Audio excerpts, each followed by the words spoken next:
Woo! Welcome in, everybody. Ben and Woods, 97.3 The Fan. Let's get your heads right. On a Wednesday, January 29th, we are slowly creeping towards February 1st. I always like to get January in the rear view as quickly as possible. Inching closer. Inching closer. February, very short month. It's beautiful.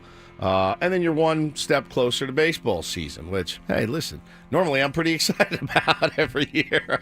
This one is a bit like waiting for impending doom, but you know what? Still got to play the games, as Joe Davis and Oral Hershiser let me know a few years ago. That's why you play the games. Canceled the parade. I'll be using that several times this season, hopefully, if things go the way that they go in my mind for the Los Angeles Dodgers. But following their 9-game losing streak my God, late April. I won't say anything until I'm not going to run a lot of mouth about the Dodgers. It's hard to until the like if they don't win the World Series. I'll be nude live on Instagram, you're doing the heli. It will be a scene. I don't really see a 9-game losing streak in their future. Me neither. But, that's why anything you play can the happen. games. Anything can happen. I'm Woodsy. That's Paul Reindl, the executive producer. Good morning, Paulie. Hey, how are you? Doing great. Ben Higgins, your friendly neighborhood sports anchor, joins us as well. Benjamin, how are you? A little friendlier than I was at around, 15 minutes into the Aztecs game last night when I wasn't feeling all that friendly. This is foreplay. We've got 4 hours I'm to just talk telling about you your how Aztecs I'm feeling. tizzy. I'm not jumping into any Aztecs discussion. I am telling you how I am feeling Today this morning. is National Curmudgeon Day, and I celebrate. I celebrate most days. I'm a bit of a curmudgeon. Are you curmudgeonly at all? No, I would say I do not fit the description of a curmudgeon. Paulie's pretty even keel. He's pretty much even keel. You have some curmudgeon tendencies. Yeah, I think, I don't see much curmudgeonly tendencies from Benjamin. No. I'm about 80% curmudgeon, 20%, good guy. But I'm trying to be better at home. Hannah, too. We both decided to try to be more light. Light is the word that we're kind of using. Light, loose. There's another word she uses, and I can't remember. All right, to be fair, I think everyone has curmudgeonly tendencies. Yeah. The question is, like when someone comes to your boss or your spouse and they ask you to do something you don't want to do. Subdued is the word we're using. Yes. Okay. Yeah. When they ask you to do something you don't really want to do. Sure. Do you verbally or physically express your displeasure at it, or do you internally just go, I don't really want to do this, but yeah, sure, no problem. I'm more of a internally, I just think, I don't want to do this, but I'll just say, no problem. I can take care of that. Like when Adam asks me to do something, I physically assault him. Exactly. I grab him around the throat and I slam him into the wall. That's curmudgeonly of I you. was like, shut your pie hole. Hey, boy, I'm not doing it. Okay? Quit asking. That's what I do to Adam. He kind of has some. I'm not going to, so quit asking. I do the hands up hands a lot. up thing. And the head back. A hands up, head back Head is back, me. Ready? yeah. So ask me to do something. Woodsy, can you cut spots after the show? You have a physical reaction to bad news. Yes. And is that part of the definition of being curmudgeonly? Yeah, for sure. I try to at least restrain my physical reactions to Meanwhile, bad news. your insides are like a tornado. Like you're very mad inside, but you're like, oh, yeah, sure, no problem. You grit your teeth a lot. You grin and bear it a lot. I'm not a big grin and bear it guy at all. So I'll just, fine. That's me. I wonder where Taylor gets it from. Yes. Taylor, you still want ice cream? Yes. It's my favorite. It's just the best. He's being a huge a-hole. You told me that. Okay, I don't think you said that part when you told that story last week about it was just like, you just went, no, I'm sorry. But then you told me privately the ice cream part. Yeah. And I think that's the funnier part of that whole story. Yeah. Like, what was it? You're like, hey, if you don't change that attitude. Yeah, you're not going to get your ice cream, right? And he'll start to still pitch a fit, and I'll just go, all right. That's like some pride. I'll go, do you want this treat, this special treat? He'll go, yes. It kills me, man. He doesn't like change the tune at all. Like, No. Oh, if there's a special trait, okay, fine. He just yes. He did it last night. With your wishes, Yes. but I'm going to do so begrudgingly. 100%. Curmudgeonly. Curmudgeonly. He's both my children are huge curmudgeons, little turds. Both of them. KG says marriage is just a war of attrition through petty blackmailing. Yeah, you're exactly right.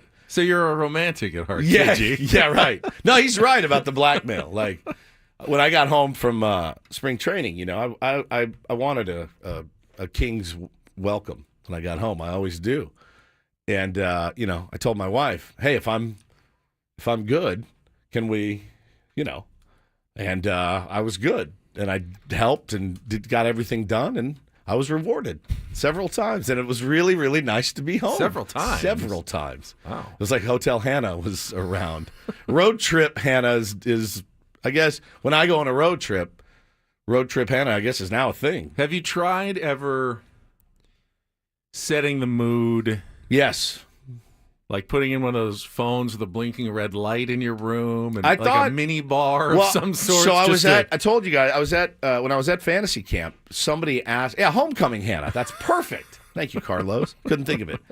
When I was at fantasy camp, I had a dream about her, and it was a spicy one. And I texted her the next morning, like, holy cow, babe, like that was incredible. She never wrote me back. She was in the middle of it with the kids, the storm, so about 8 hours go by, and I'm like, and we don't like sext and stuff ever. So it was kind of like throwing out some bait. Now, this is like last Tuesday, so I know I still had 5 or 6 days till I got home, but I threw it out there. She never wrote back, so I was like, oh, great. But I was out at the camp, and the guys had seen my tweet because I tweeted that, and they're like, oh, no Hotel Hannah, because everybody knows the story of Hotel Hannah. You get my wife in a hotel, it's over. It's over. And I told him the story about when we were down for opening day. We were walking out of a restaurant. The guy walks by. He goes, oh, Hotel Hannah. And I started dying laughing. He had listened that morning. And I told the guys at fantasy camp, I go, bro, I was legit thinking about turning my bedroom into a Marriott, just to make it look like a Marriott so that we're always in a hotel. Little individually wrapped bars with soap in the bathroom, put 2 white robes hanging in an otherwise empty closet. Put that weird cuck chair over in the corner, the desk, the lamps, the whole thing. The whole thing. And I was like, that would up my chances. But yeah, you know, it is. It's a lot of blackmail. It really is. Marriage is a lot of blackmail. I'll do this if you do this in turn. My asks are usually always sexual, if I'm being completely honest. It's always, okay, but you're going to have to submit. You're going to have to turn on the TV. It comes on local activities channel. It's Mario Lopez going, welcome to the Woods household. You will find so many amenities here at your disposal. Check out our spa on the 4th floor. That would be the greatest bit of all time. Yeah, it's Mario Lopez.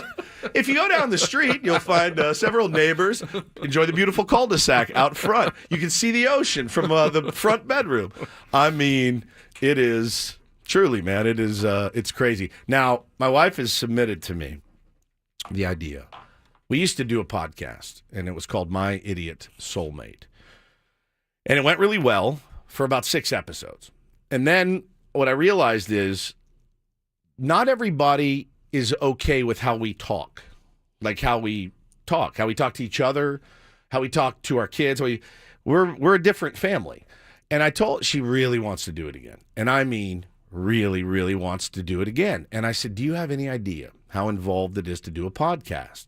And she tried to get Paulie. She goes, well, I bet Paulie would want to make some extra money. I go, Paulie does not want to come over here and record us doing a podcast. He doesn't work for us. Like, she sends him on all kinds of errands to get stickers and shirts and patches. I go, baby, it doesn't work for us. He's not going to drive over here and be like, all right, you're rolling, right? And then he's got to edit it and post it. Did you just give him the clapboard? Like yeah, it's a the movie? clapboard. And Okay, action. And so I just don't know what to do. I can't do it. She can't do it. Do we go to a podcast studio? There's that one that I've been to before down in Carlsbad. It's a really nice studio. It's where Dave Rickards does his latest podcast. But then I'm cutting them in on some cash. Do I really want to do this? Do I want to put my life even more out there? So I'm wrestling with it right now. I'm assuming you have no interest, Paulie, right? Not really. Yeah, I didn't think so. So I didn't even want to ask. I'll do it. That's fine. You're not going to be our producer. Yeah, no, I'll produce your podcast. Where? At your house. Do you have the gear? No, you're going to provide So that's the the gear. thing. We don't even have all the gear. When are we going to do this? I think you should build an in-house studio. I mean, if we had another room, we possibly could. We don't really have room for it. We could do it in our office, but I don't know. It's just a lot. You sort of have, where we do like our web streams and stuff. That's my you office. kind of got your office, and you set that up and make it a podcast studio. Hannah says, Adam is my intern. Paul is my colleague. If I could get Adam to produce it. Adam's my intern? Hey, that means Adam's your intern. Yeah. He's all of our interns. So she wants to bring this thing back. I'll give you a good rundown. First segment of my Idiot Soulmate, we're talking Aztecs basketball. Brian Dutcher, hot seat or no? Yeah. So I don't know. I really do feel like I have a lot of power in my hands because she keeps asking me. So I think I could use it potentially as like a bargaining chip. Hey, I'll do a podcast if you know. So we'll see. We'll see where it goes. But it's more involved than she thinks it is. She's like the star. She thinks she shows up, rips the mic for an hour, and then she's done. No, there's YouTube feeds, and are we gonna ask people to pay for it? Like, how's this gonna work? There's so much to do. So I don't know, man. It could be some good content. We'd have some fun with it. Also, people will know for a fact then that we are truly insane. So that's where we're at with that. But we got a lot to get to today.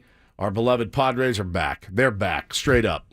They're not. We'll talk about the move that was made yesterday and more. Set the menu. What we've got coming up on a Wednesday edition of Ben and Woods. Quickly, we'll check in with Kelly Danick, some traffic, get your morning started, and then back with more. Ben Woods and Paul on San Diego's #1 sports station, 97.3 The Fan.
All right, a little bit of activity from your San Diego Padres yesterday. Nothing earth-shattering, but we will talk about the signing of Elias Diaz coming up.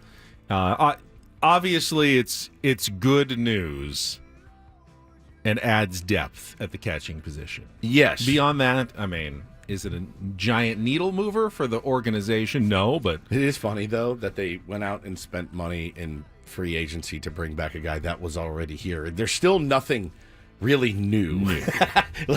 But I will say, it's wild because when we were leaving the show yesterday, you had the latest in the they said, she said battle going on between the Seidler brothers and Shiel Seidler. And then there was even an update after that. And it's all anybody wants to talk about, or it's all anybody is tweeting about, certainly. And then you saw this move come across, and you saw a shift. And people were legitimately excited to bring Elias Diaz back. And I don't think it's necessarily because it's Elias Diaz. It's because they actually went out and spent $4.5 million on a player. And it gave everybody a sense of, okay, maybe this waiting game crap is over and we can make some moves and we go from there. Yeah, I mean, we'll talk about it. I don't know that you can read a ton into the operation of the Padres based on one-year signing for a very reasonable salary. That was never something that was going to, Major League Baseball's not, handcuffing any team to the extent. No, you can't add any players Anyone, at all. right. Yeah, we'd rather see you have no one out in left field and have an 8-person lineup than sign someone to a very reasonable contract. That was never even on the table. There's no restrictions on at least filling out your 40-man roster, which is what the Padres are essentially doing, and we're always going to do. They're not going into the season with a 34-man, 4-man roster, a 40-man roster. Right. They're going to add some players. This is one of them, and we'll talk about it. We'll talk about the news that came out yesterday. I have spent way too much time reading every single like the legal documents. Yeah, you spent Adam got them for us. A ton. And then I spent, an hour plus reading through. I read through all the pages of the original Shiel Seidler lawsuit, all of them in the response. And just my kind of bottom line is I do believe that given a little bit of time, a judge, a courtroom, they're going to figure out, what was written down, what it all means, and there will be some sort of, ruling based on all of this. I'm not going to jump in there and say this is clearly going to happen or that's clearly going to happen. That would be a dumb thing to do. Everybody's doing that right now. Everybody immediately took sides. I'm just going to say the legal process needs to actually play out. Someone with authority, like a judge, is going to read what Peter Seidler's, documents, trust, and will say, and they will make rulings accordingly. And until you actually have that document in your hands, you don't have a really valid opinion on this. You see arguments from both sides. Sure. And there's stuff that you read on both sides of this coin and you go, oh, wow, oh, my God. But as I was talking to a buddy about it yesterday, I said none of this mudslinging either way is uncommon. Like, you guys know that. It's not as simple as if you access the documents, this is what you will find. No, it's a dirty, unfortunate part of litigation. It's this weird underbelly. An awful picture. Yeah, I mean, honestly, I may be the only guy that's ever been through an amicable divorce. You know what I mean? And that's what this is like. This is that's what it's like. And there doesn't need to be all of that, but that's where it is. And I think both parties are using some of that to help bolster their case or to help bolster public opinion. Again, I said it yesterday on the show. I've said it like a mantra.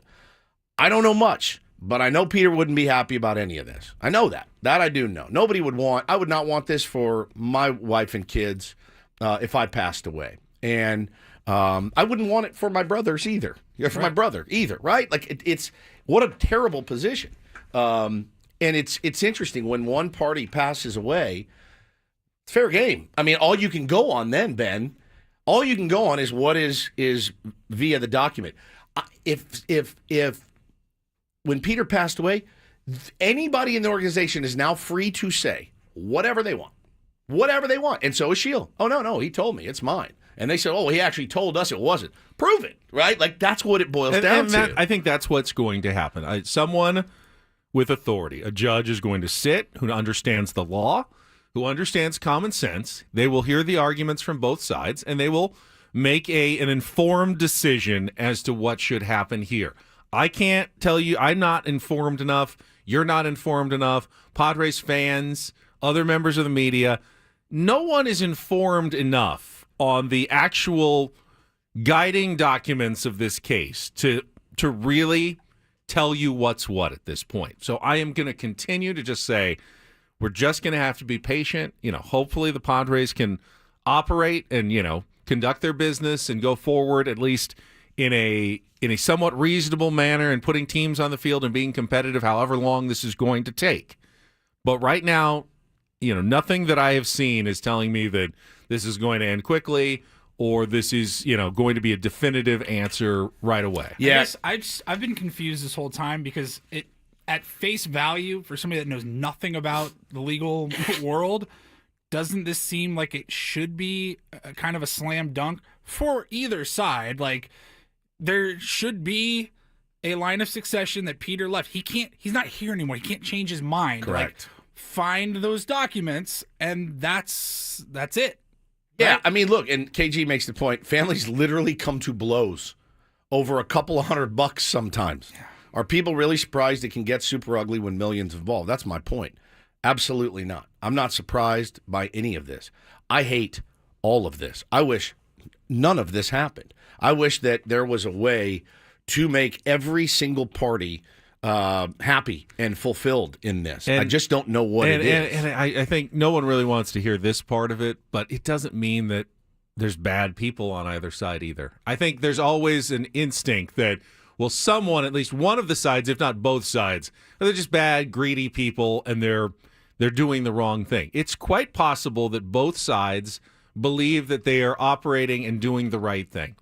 That happens a lot in life. Like, you're very convinced that your course of action is the right one and the one you're supposed to be taking. The person who is opposing you is also convinced that what they are doing is the right thing that they are supposed to be doing.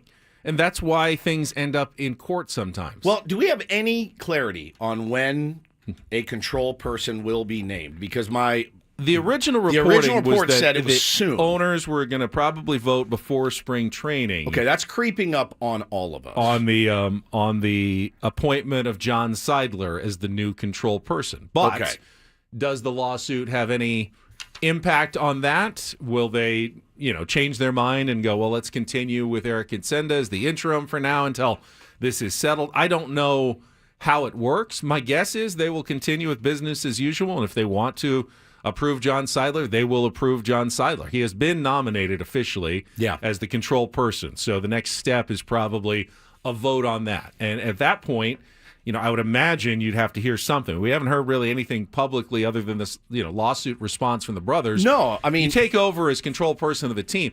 You don't have to answer every single question, but you can't hide. You can't say nothing and just, be a mysterious figure behind a curtain for the next 4 years until finally, the lawsuit's done. Hi, I'm John Seidler in 2027. I'd like to introduce myself as the control person for the Padres. Sorry about that, John. We are in the middle of a lockout, so that will not be happening. We're going to need you to do that in 2028. Yeah, it sucks. I have a lot of questions. Whoever is named control person. If it's Shield, great. If it's John, great. I got questions for you guys. I really do, and I think it's questions that people need to hear the answers to. It's been a rough one to start the season. I think everyone can agree on that. If we agree on nothing else, it's been a really rough start.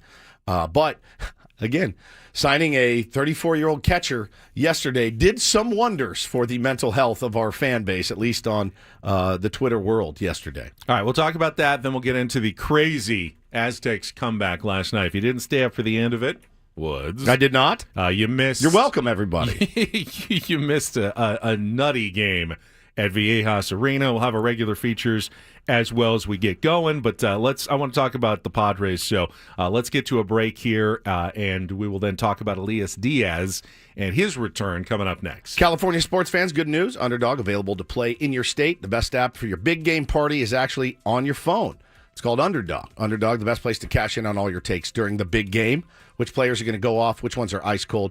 Make your entries in just a few taps. With their Pick'em game, you can win up to 1,000 times your money just by choosing higher or lower on player stats, yards, touchdowns, interceptions, and more. Now, they've got all your favorite leagues, teams, and stars to choose from. I actually did a little Underdog action last night, Benny, on the Aztecs in San Jose State. And I won. I 4 out of 6. It's pretty good. I had Magoon Guath higher than 6.5 rebounds. He had 7. I had Nick Boyd higher than 10.5 points. He had 11. Ooh. So I was feeling pretty good last night. BJ Davis lower than 7.5. He had 4. These are the things that you can do. It's really, really fun playing on Underdog. Again, all you got to do is pick higher or lower. Underdog, the best place to play. Pick them. Download the app. Sign up with promo code Woods. Deposit now to get up to $1,000 in bonus cash instantly. Promo code is Woods. Must be 18 and over. Present in a state where Underdog Fantasy operates. Terms do apply. Concerned with your play? 1-800-GAMBLER or visit ncpgambling.org.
Good vibrations. Is that what? Was this intentional, No, Paulie? it's Like just the way that it comes up sometimes. Finally feeling some good vibrations in the Padres offseason. I'd say average vibrations.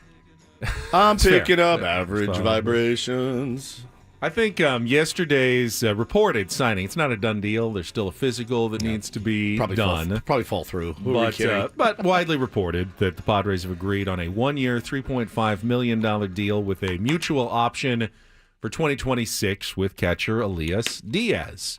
Who, by the way, ESPN yesterday, our friend David Schoenfield did the best remaining free agent at every position. Yep. He was the best remaining catcher on the market. So Padres landing the best remaining catcher on the market. He had them linked to Diaz before the announcement He came did. out, I believe. He did. He also had them, and we can talk about this coming up. He had them linked to another player that I hadn't thought of or heard mentioned once with the San Diego Padres this offseason. We can get to that. There's a couple that kind of in a second. stood out. This is the kind of signing that if you want the optimistic, rosy Ben outlook, I can give it to you. I can tell you that Elias Diaz was an all-star in 2023. I can tell you that he's younger and has better career numbers than Kyle Higashioka, has been more consistent over his career, and probably and is a lot cheaper than what the Rangers signed Kyle Higashioka as. That this is a smart and savvy move by AJ Preller to bring back Elias Diaz, and if you know they work well with him and he has a decent season, this is an absolute steal for the San Diego Padres behind the plate. I can give you the Ben Rosie outlook, and none of it is untrue. I'm not lying or making or stretching the truth. I can also tell you that it may not move the needle at all. Yeah. Elias Diaz, may not actually help your team very much. That doesn't change the nature of the 2025 Padres and who they are. We'll talk about Dan Szymborski's Zips projections. I think they actually went down a tick when they signed Elias Diaz. You're joking. As opposed to, I think they were 0.8 for catching and went to 0.7 after he updated everything with his Zips projections for Elias Diaz. So essentially a non-move by the San Diego Padres. We just live in the torture chambers. We just live there. Hey, we added a new catcher. Yeah, I'm looking at it. You're going down. I know we'll dive into the Zips later on in the show. Fantastic. But before, it was 0.8 with Campusano, Sullivan, and Maldonado as your catching core. And then he says updated for the Diaz signing, and it's just Diaz and Campusano, and it's 0.7. What about Maldonado? Here's what I think that I saw a lot of this yesterday too. Nothing against Campy, but I saw people like the Padres will literally do anything to not have Luis Campusano as their starting catcher. That was one of the first things I thought of. I did too. I just more like, what does this tell us about their confidence in Campy? And I do think, when you bring in a former defensive specialist, Martin Maldonado, his defense has really fallen off. But we've been able to catch lightning in a bottle a few times with catchers over the last few years. Maybe we get lucky again with one of these guys. I wonder if Campusano gets in some first base. I wonder if he DHs a little bit and takes the pressure of having to call games and block pitches and catch knuckleballs and do all those things. Take it off of his plate and say, man, all you got to do is sit and hit against lefties. Eggy Rosario's a decent option against lefties too. But put him at first base, couple games. It's depth is really what it is. But I would imagine that Diaz is going to get the lion's share of the work. I would imagine. I think that's what the Padres would like at this point. So $3.5 million. That's my starting I don't catcher. think the Diaz signing tells us anything about the Padres' view of Luis Campusano that we already didn't know. Oh, the fact that they sent him to AAA at the end of last year and didn't put him on the playoff roster should tell you everything you need to know about the state of the Padres' confidence in Luis Campusano. Do you feel like he's the type of person that you could potentially sell pretty easily to another team? Campy? In a trade? Yeah. Look at this raw power. Some team could think, bite. There's something They could dream there. on him. Yeah, I think the Padres are still kind of dreaming on him. We all are. We're still dreaming on Campusano and what he is capable of. No one in the Padres organization is going to be unhappy if it clicks for Luis Campusano this year. Yeah, no doubt. I just don't think they're expecting it at this point. They were expecting it the last couple of years. Okay, this is a guy we really like. He's going to figure it out. The catching skills are going to improve. He's going to become a more consistent hitter, and we'll have a really solid major league catcher on our hands. And it just hasn't happened. There's been moments, but overall, he just hasn't developed the way that they were hoping. Is it impossible? How old is Campy now? 25? 24? I think is he a little older than that? Let me see. I mean, he's not beyond the age where you still 26. So he's not beyond the age where you could still figure it out. Yeah. But he's getting beyond the prospect level of where you expect that regular development. If it hasn't happened by now, you can't ever be sure it's going to happen in the future. So they needed other options. They went out and signed Martin Maldonado. That wasn't a great option considering his declining skills, both, never had skills offensively, but his declining skills defensively. Always saw him more as a mentor for the catcher's room at spring training, but work not with Ethan Salas, not someone you want to see catching 75 to 80 games a year for the Padres. Now Elias Diaz is someone you can see catching at least 100 games for the Padres this upcoming season, and maybe actually, generally in his career hit around 260, 270. He was hitting like 270 last year for the Rockies when he was released because they wanted to get a look at what Drew Romo behind the plate at the end of the season and just let him go. And the Padres picked him up at the end of the year. Didn't do much. 12 games. Yeah, didn't use it 190, much. 1 homer. Yeah. Didn't have a lot of opportunities. One playoff at bat. Yeah. So, we didn't really see much of Elias Diaz last year. But, again, he was an all-star in 2023. Was he an all-star because the Rockies were terrible and needed an all-star? Yes. Did he win the All-Star MVP award for the National League by hitting a 2-run home run to win the game in the 8th inning? He did. Those things are, they are true. They're true. They are part of his makeup. That's not you spinning this. I'm not spinning You're not it. Those polishing things are the all turd. true. Would I predict that he's going to be an All-Star this year and probably be the MVP of that game again? No, I would not. I would not take that bet That either. would probably be a poor wager if you were going to make it at this point. Padres also added a minor league deal with outfielder Forrest Wall. Matt Friars reported that yesterday. He's appeared in 31 Major League Baseball games over the last 2 seasons. Played for the Braves and Miami. Hit .311 in a small sample, 50 trips to the plate. I thought we had that last week. I didn't have that last week. He's a speedster, right? I don't know. It looks like he walks a lot. He stole a lot of bases in the minor leagues. Has had a cup of coffees in the big leagues. And he stole a few bases there as well. Pinch runner type, maybe. That's what it looks like. Yeah, some speed depth. Played more than 3,400 professional innings as a center fielder, logged upwards of 1,100 minor league frames in left field, where there is a hole here for the San Diego Padres. So, Forrest Wall, I doubt he's going to be your opening day left fielder, but he could be on the bench for this team. No, if you're looking at the guys who they signed on a minor league basis, I think Oscar Gonzalez remains the most likely. Yeah.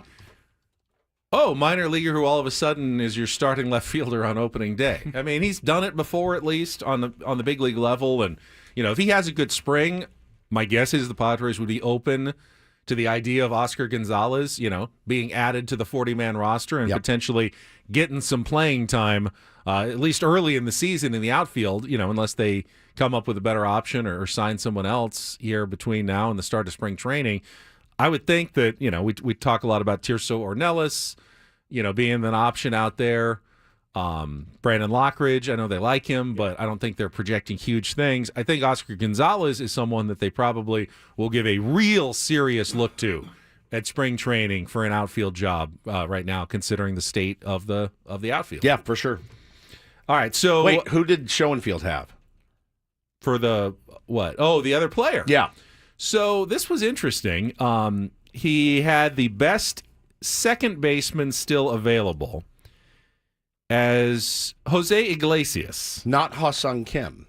No, he was the best shortstop available. And he predicted, because he predicted where each of these players would land, that he would end up with the San Diego Padres and that they would move Jake Cronenworth back to first and Luis Arraez to designated hitter by signing Jose Iglesias, which, that surprised me. I did not have Jose Iglesias on my radar at all from last season. He's a veteran, to be sure. Worth 3 WAR last year. He had a really, out of nowhere good season that no one really believes is the kind of numbers he can put up. last year. But, yeah, he hit over 300 and in only like 80 games or something. But, yeah, you have the numbers in front of him? OPS plus was 137. Yeah, I mean, That's pretty solid. He had a really solid year, surprising last year. I don't know where was he last year? The Mets? Mets, yeah. I don't know where David Schoenfield linked him to the Padres or thought that made a lot of sense. But I don't think he's going to cost you a ton either. I thought the most interesting one in David Schoenfield's piece was in the outfield. He said the best available outfielder is Harrison Bader, and the best fits for him would be the Royals, the Rays, the Reds, the A's, the Pirates, and Padres. Yep. And he said Padres, after losing Jurickson Profar, they have the biggest hole. He said this is where the small market payrolls might get their hands dirty, but without Profar, the Padres are the contending team, the biggest hole in the outfield. We do have a hole out there. When you have a hole, you want to fill it. The other interesting note from that is you mentioned Ha-Seong Kim. He's the best shortstop. He didn't see anywhere where Ha-Seong Kim could land. He thought he might be unsigned at the start of the season.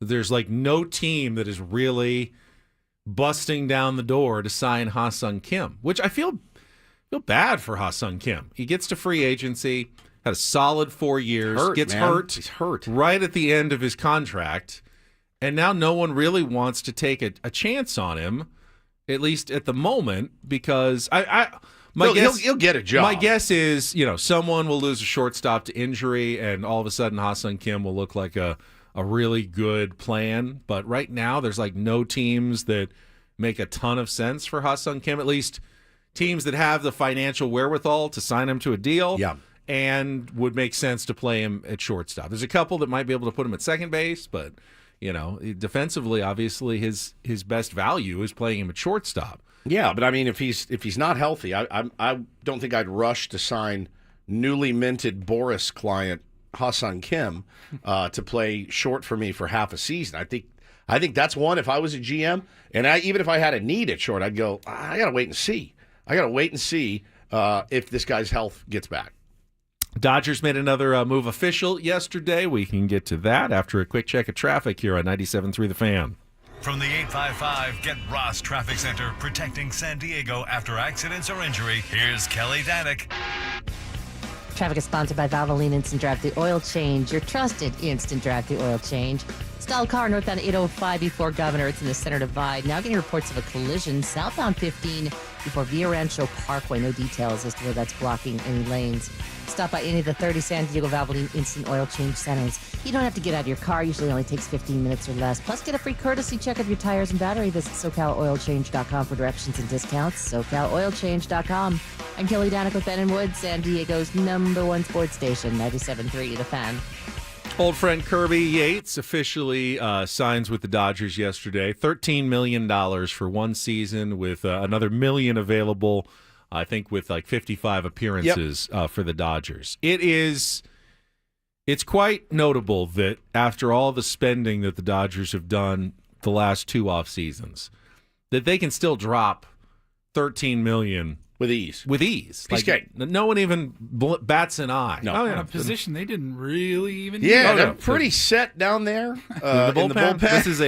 This is a luxury item. This is an addition that is pretty much just insurance over the top. Hey, let's add one more piece just because we can. You've got a good seat on the plane, a really good seat, maybe even an exit row. And you go to check in, and they say, would you like to upgrade to business class? And you go, yeah, might as well. I'm here. I got the money. I'll just do it. Well, while you were freaking out about the Aztecs, I was reading our beloved Darnay Tripp's tweet that was full of information, Ben. Sports anchor for NBC San Diego, your counterpart. He said the most Kirby Yates had previously made in a single season was $6 million in 2023. It's good living. Had a great year last year. His total career earnings after 24 was $26 million. We'd all kill to make $26 million in our career, but, this guy's been in the league a long, long time.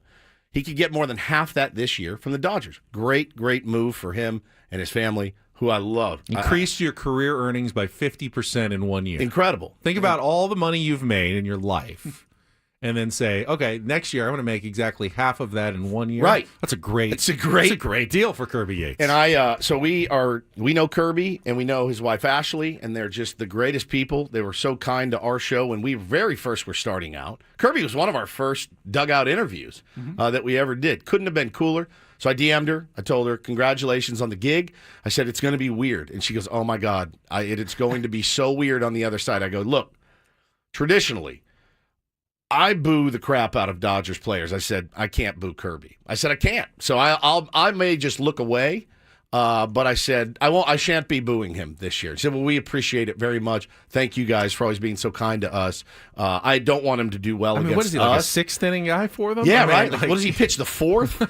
Roki goes 3, and then you put Kirby in the 4th. They won't need a lot of middle relievers because they've got such an unbelievable starting rotation, and they already have a really good back end of their bullpen. Kirby's going to go and, it's basically Club Med for Kirby and make $13 million. Probably won't need him that often. He's just going to be out there hanging with the bullpen crew. That 55 appearances is in jeopardy already because of hard to earn that extra million, but whatever.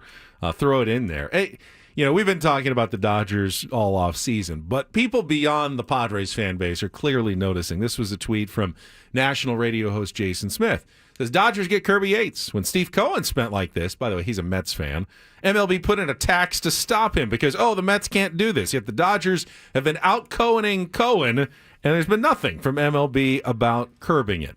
He says, the fact it's easy to say doesn't mean it's not incredibly powerful. On paper, the 2025 Dodgers are the best roster I've ever seen in Major League Baseball. Yeah, Brett Boone and I were talking about it at Fantasy Camp. He said, on paper, this is the best roster that there has ever been. Now, there's pitfalls. There's pitfalls with when that happens. We know it to be true. We lived this in 23. FanFest 23. When those 4 guys got up on stage, I grew a foot that day listening to them talk. Watching the way they carry themselves, I thought to myself, nobody beats this team. Nobody did. No doubt that was the best roster in Padres history. Yeah, by far. And we didn't even make the playoffs. And that remains one of those excruciating years to cover. And then you lose Juan Soto, and you have a brilliant year last year. What is this year going to look like? I wish I knew. I could tell you right now, hey, make sure you stay all in, or, hey, if you have other hobbies maybe you'd like to learn to start playing guitar or piano, this would be a good year for it, right? But I don't know. You still have to play those games. But yeah, it's pretty nuts. We got some comments later. I'll do it and don't do this from Yankees owner Hal Steinbrenner, which shocked the baseball world yesterday. All right, this segment of Ben and Woods is brought to you by Robert Half. 9 out of 10 hiring managers are having difficulty hiring. Robert Half is here to help recruit professionals and utilize an award-winning AI to connect businesses with highly skilled talent. At Robert Half, they know talent. Visit roberthalf.com/talent today. We've got that coming up. Don't do this. Before that, we'll talk about the Aztecs' comeback last night. Later on, another name in our biggest fan contest. 9 o'clock, be listening for your chance to win if you have your name registered at 973thefansd.com/biggest fan. Chance to win the 20-person night at a Padres game in the Odyssey Suite coming up this season. So make sure you're registered, and we'll have another name for you at 9 o'clock. All right, we'll come back. The Aztecs trailed by 21 points to lowly San Jose State last night. What happened after that? Find out next on The Fan.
I think it's no longer just a weird trend for the 2025 Aztecs, 2024-2025 Aztecs. They're not as good a team at home. No. At Viejas Arena. They do not play well on their home floor, which is so bizarre.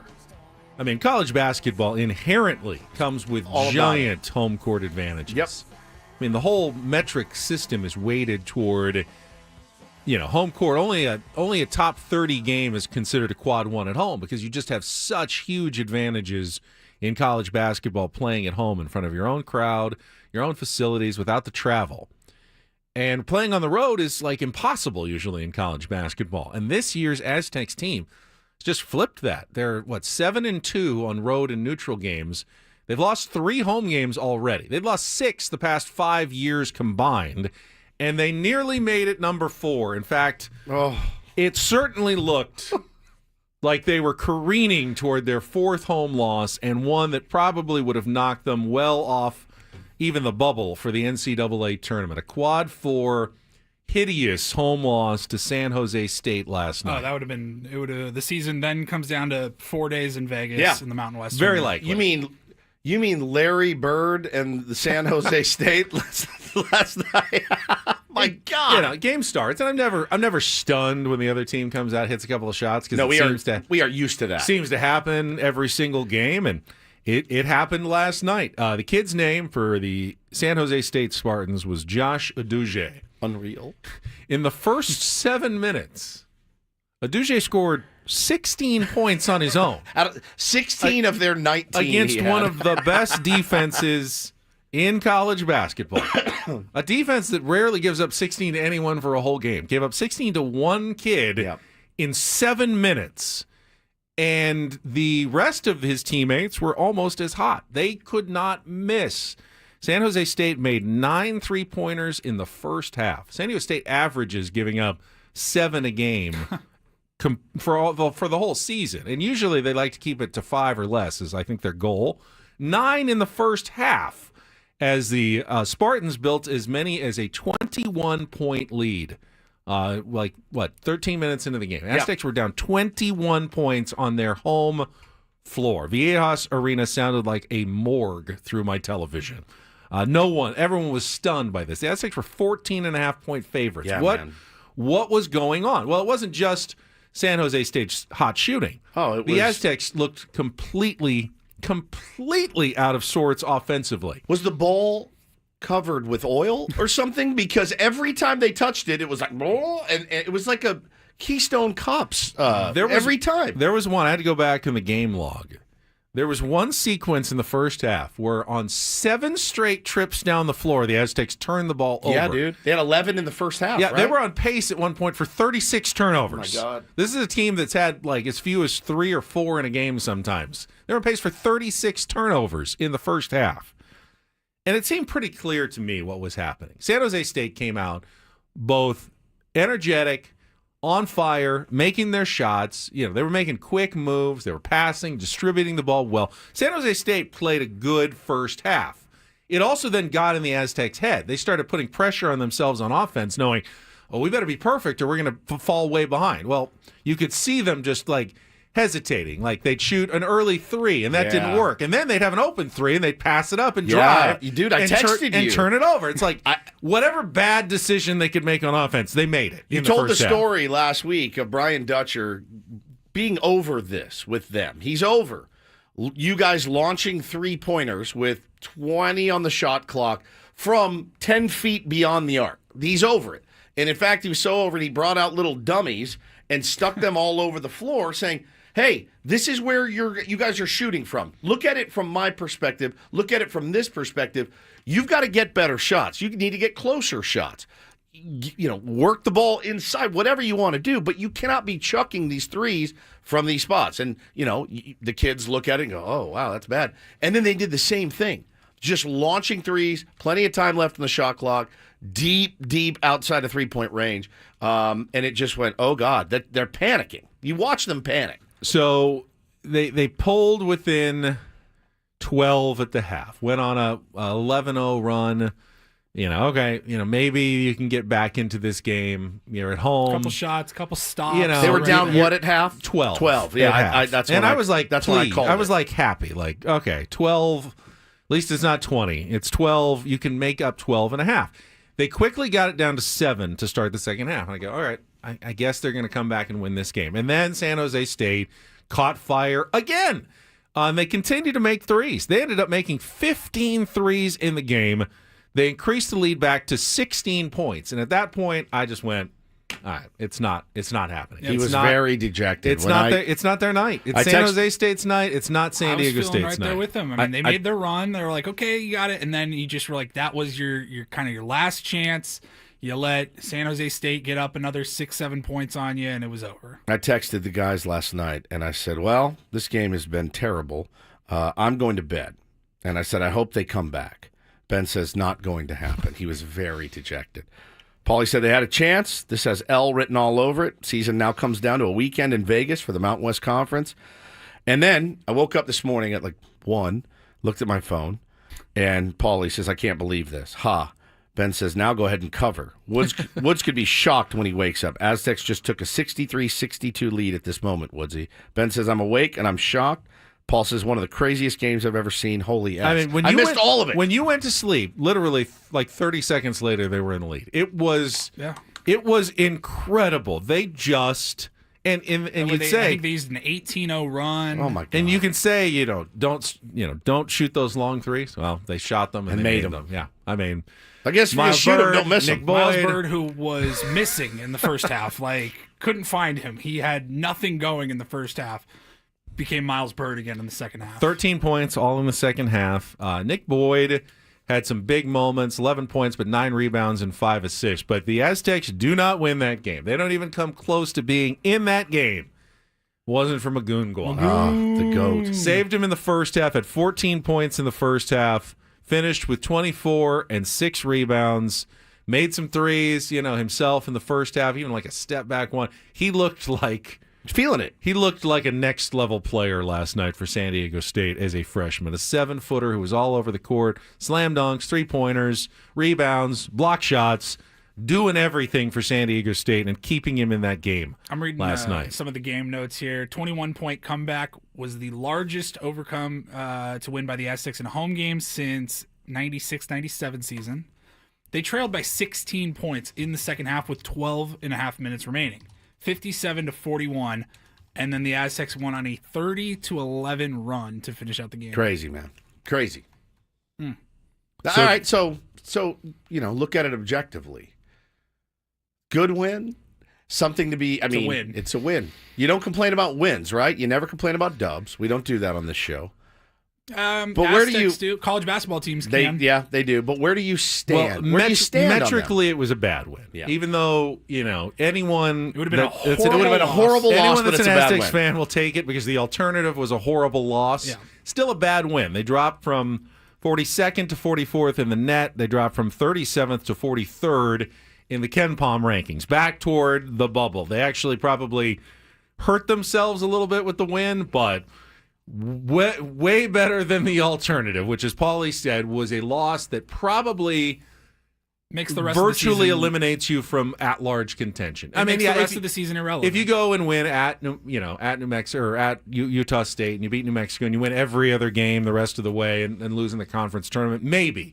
But essentially, it probably puts your fate into a very dicey 3-day stretch in Las Vegas, which you don't want to do.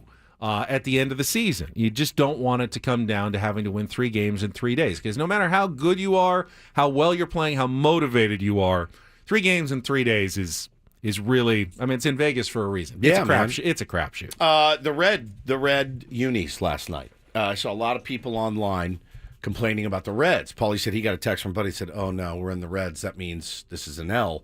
The only other time they wore the Reds this season, they barely squeaked one out, right? I believe so. Was it the Air Force game? I think it was.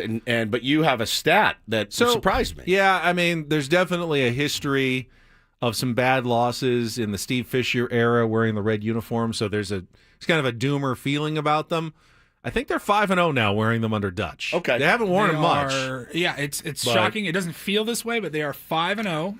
under Brian Dutcher when wearing the red, 20-5 in their last 25 games while wearing the red. Not, Okay, I mean, then there's really no statistical feels like much basis. ado about nothing. It just it feels like they play terribly every time, but Kind of like the Padres on a Friday night in the City Connects. There was that streak where feels like we didn't win a game for 3 months on a Friday night Sunday in the camos. in the City Connect. It was like, what's happening? Tiny pet peeve. Or maybe it was Sunday.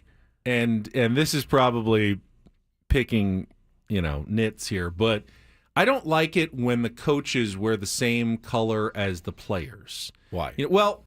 Brian Dutcher's sitting there in his red pullover that matches the jersey. When you're playing basketball, you're using your peripheral vision. You see red standing there right by the court, you might be inclined to just toss it over there once during the game and throw it out of bounds. When's the last time you played basketball? It's been a while, but I mean, you've seen. 1986? I mean, Paul, I don't think that's it'd a be factor easy at for all. the coaches to wear black, and then the you're just not players are feeling wearing the like- same uniform and they're waiting in front of the scores table to check in. Nobody's just passing That's it to true. the broadcast. That's true, booth. but it's I got the an coach idea. who's standing right there next to the court that worries me the most. Coaches don't look exactly. Coaches go skins. There you go. Full skins. Shirts Just and skins. Pull it off, Dutch. Coaching shirtless would not be comfortable. I think. For Is that Brian like Dutch. the nightmare always? Shirts for me. It's shirts and skins. Shirts. I'll take shirts. Oh, you didn't Please. like Shirts. You didn't like doing shirts and skins No. when you were a kid. No. Why? Because I didn't want to take my shirt off. How come? Because I've seen you in your. pasty, non-tan torso. My golf tan is really what Oh, I didn't like to show it's off. Pretty fugly, man. Yeah. The golf tan. does not look good. When I was playing a lot of golf back a couple of years ago during COVID, I mean, I would take my shirt off at home. My wife would recoil, visibly recoil. The sleeves here, the neck. I mean, you have to put so much. If you're a golfer, and like I do, and I wear short sleeves and shorts, you have to put in a lot of work, like in the beach or the tanning bed, to overcome the golf tan. I don't have the time to go and sit at the beach for 5 hours twice a week to overcome the golf tan. Have you ever been in a tanning bed? I've never been in an actual tanning bed. Just put it on the list, man. Put it Seems on the list. boring. I've never been in a tanning Seems bed either. really boring. What?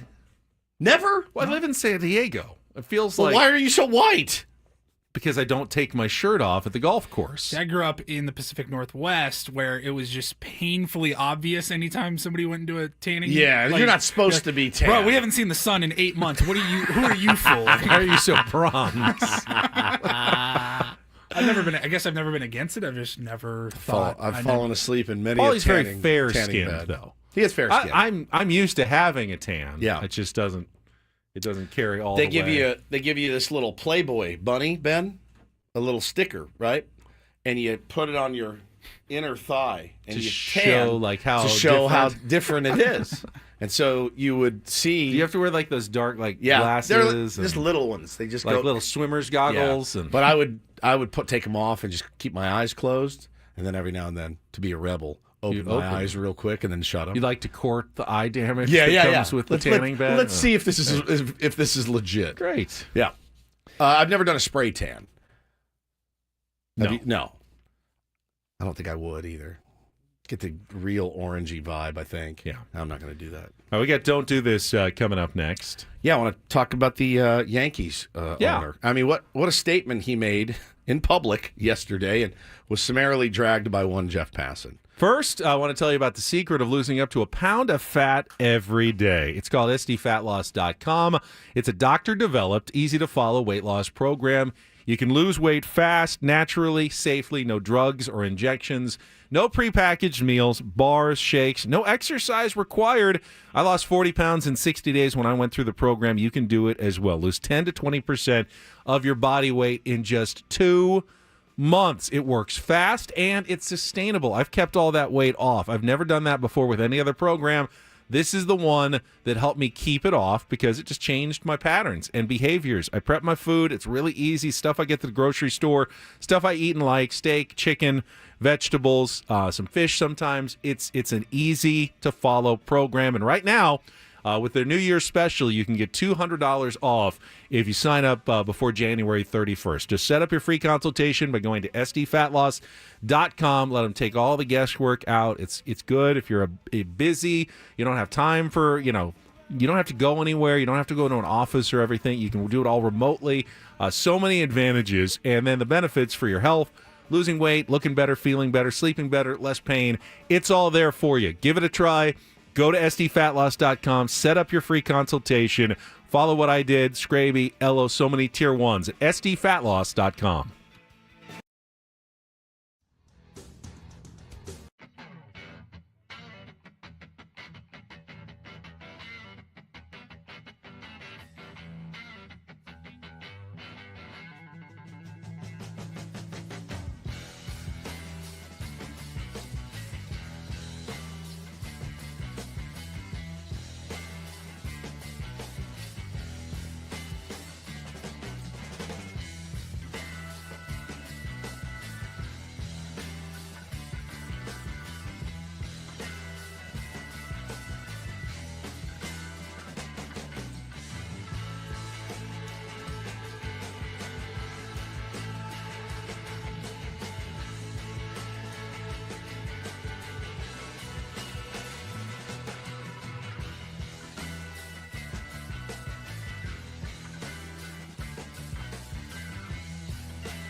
Don't Do This is brought to you by Trust and Will. Don't leave your entire estate, house, kids, and life savings up to chance if and when you die. Do set up a trust or a will online at trustandwill.com. It's a lot more affordable than you think.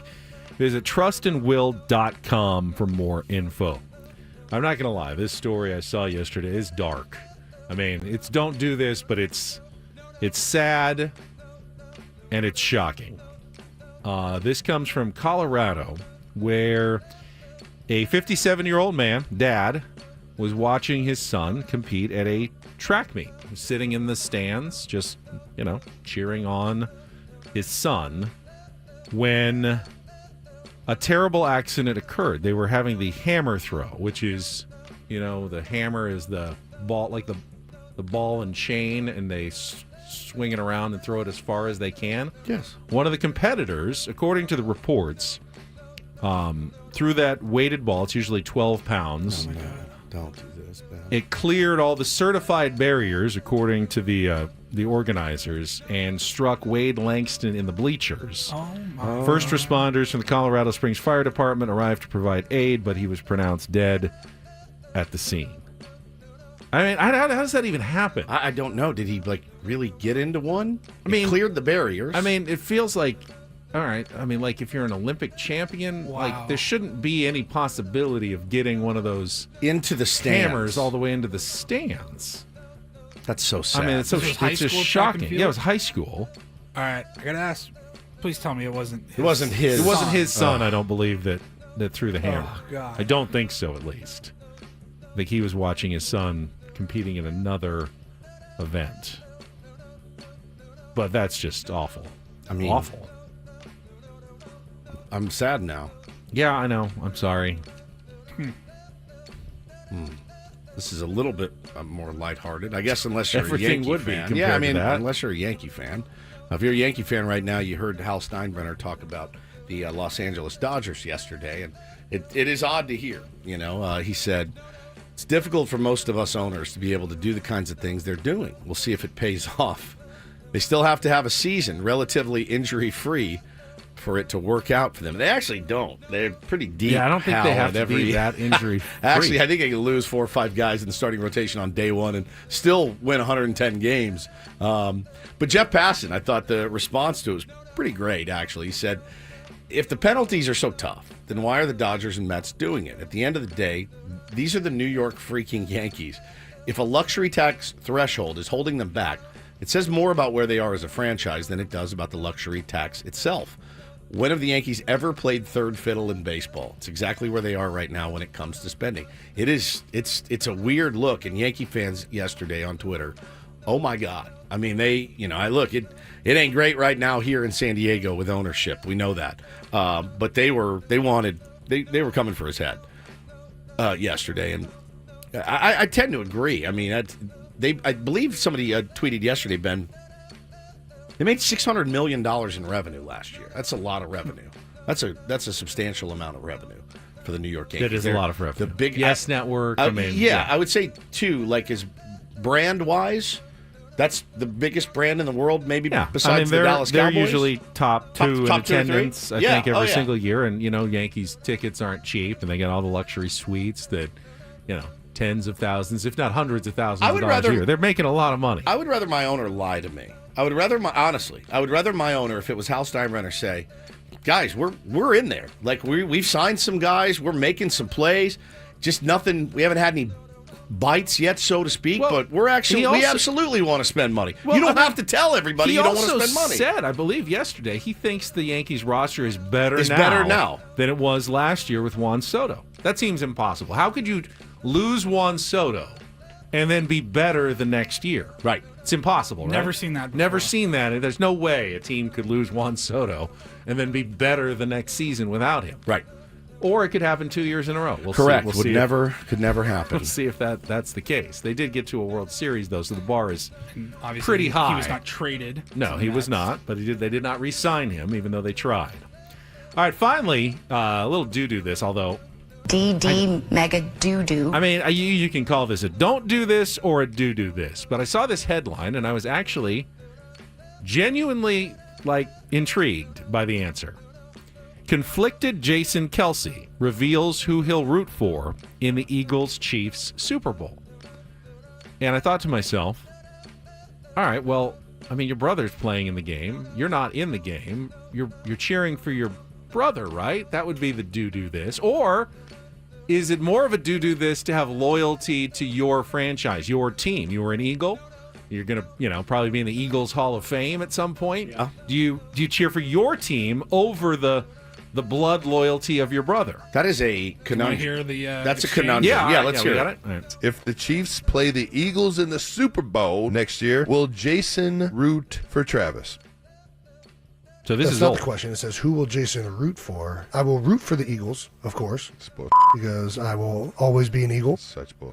first and foremost. First and foremost? Yeah. All right. I'll also root for Travis to have a good game, of course, because he's my brother. But no, I'll definitely be cheering on the Eagles. Wow. There you go, Baber. Got what you asked for. Good luck to your Eagles. That's the end of that question.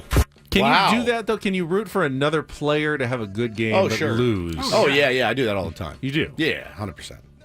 Like, you want Kirby Yates to have a good game, but the Dodgers are going to lose? Sure. Yeah. You're okay with that? Yeah.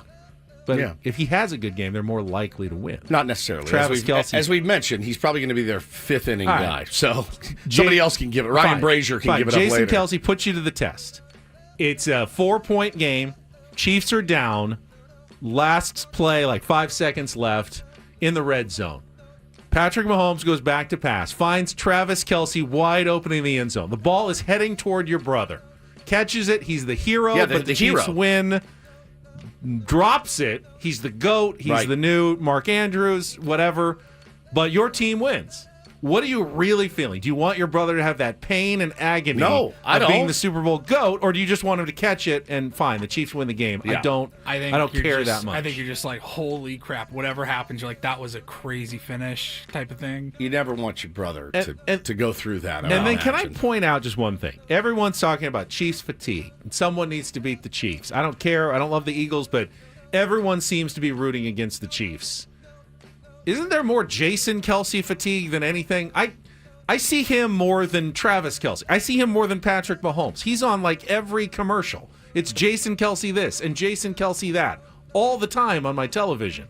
I think I have more Jason Kelsey fatigue than anything else. You're in the a NFL. big Chiefs fan lately. Apparently, I'm the only person who doesn't mind the Kansas City Chiefs outside of Kansas City anymore.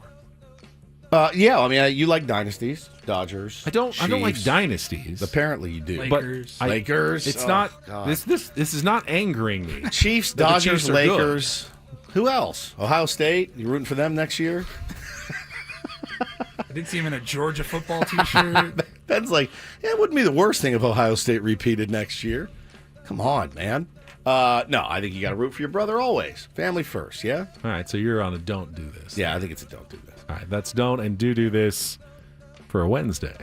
That was Don't Do This with Ben and Woods on 97.3 The Fan. All right, we'll come back. We can talk some more Padres. If you want to talk a little bit more about the news on the lawsuit, we can get into that. We also have the Zips projections from our friend Dan Zimborski from Fangraphs that don't paint quite such a bleak picture of the Padres season coming up in 2025. That little blurb that he put out yesterday, again, I saw a lot of people tweeting a bit of relief. A bit of relief as to when they actually looked at it with projections. So we'll see. Here's a do this. You need to call QC Kinetics today. A don't do this would be to go through this entire year in pain again. Pain in your joints, your knees, your hips, your shoulder, your back. For me, it was my hands, my wrists. Didn't know what was wrong with me. Was a little bit freaked out. Did not want to get wrist surgery at 46 years old. Didn't have to. Went to QC Kinetics.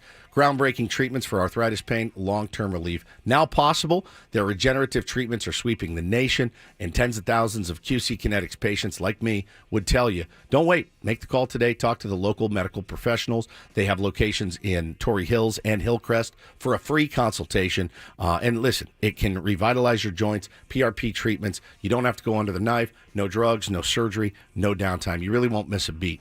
Talk to a bunch of guys at Fantasy Camp about it. Hopefully QC Kinetics getting a lot of calls because, you're old and you start to fall apart a little bit. These guys can help keep you feeling young again, letting you do all the things that you love to do. So call them today, 619-614-PAIN, 619-614-PAIN. It's QC Kinetics, 619-614-PAIN.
the Odyssey app and listen to 97.3 The Fan on the app for your chance at the ultimate trip in the Slam Dunk in Vegas contest. All you have to do, download the Odyssey app, listen 1 hour a day to this station, and earn a daily entry into our national contest. The grand prize is travel and accommodations for a winner and 3 guests to Las Vegas, plus $5,000 for each person, $20,000 total, to fund the ultimate viewing experience for the first 2 rounds of the college basketball championship tournament. All you need to do is do what you're doing right now, listening to this station. You just have to do it on the app, the Odyssey app, which you can download very quickly. Yes. Let's talk about these Zips projections for the San Diego Padres. I need some good news. I felt like this was somewhat good news yesterday. Now, again, any projection model or system is inherently going to have some flaws. You can't, if you could just accurately project every single player, then there would be no need to play the games. And of course, that's why you play the game. That's why you play the game. That's why Cancel you play the games. parade. But I was looking at Dan Zimborski's sneak peek at his Zips projections, which is basically kind of like a WAR projection for each player, position group for a team. And the Padres, honestly, came across pretty well. Their starting rotation at the top looks great. He has Dylan Cease at 3.8, Michael King at 3.9, Yu Darvish 2.2, Randy Vasquez at 1.3, Matt Waldron at 0.8. So that's a solid, 12 WAR there from the starting pitchers.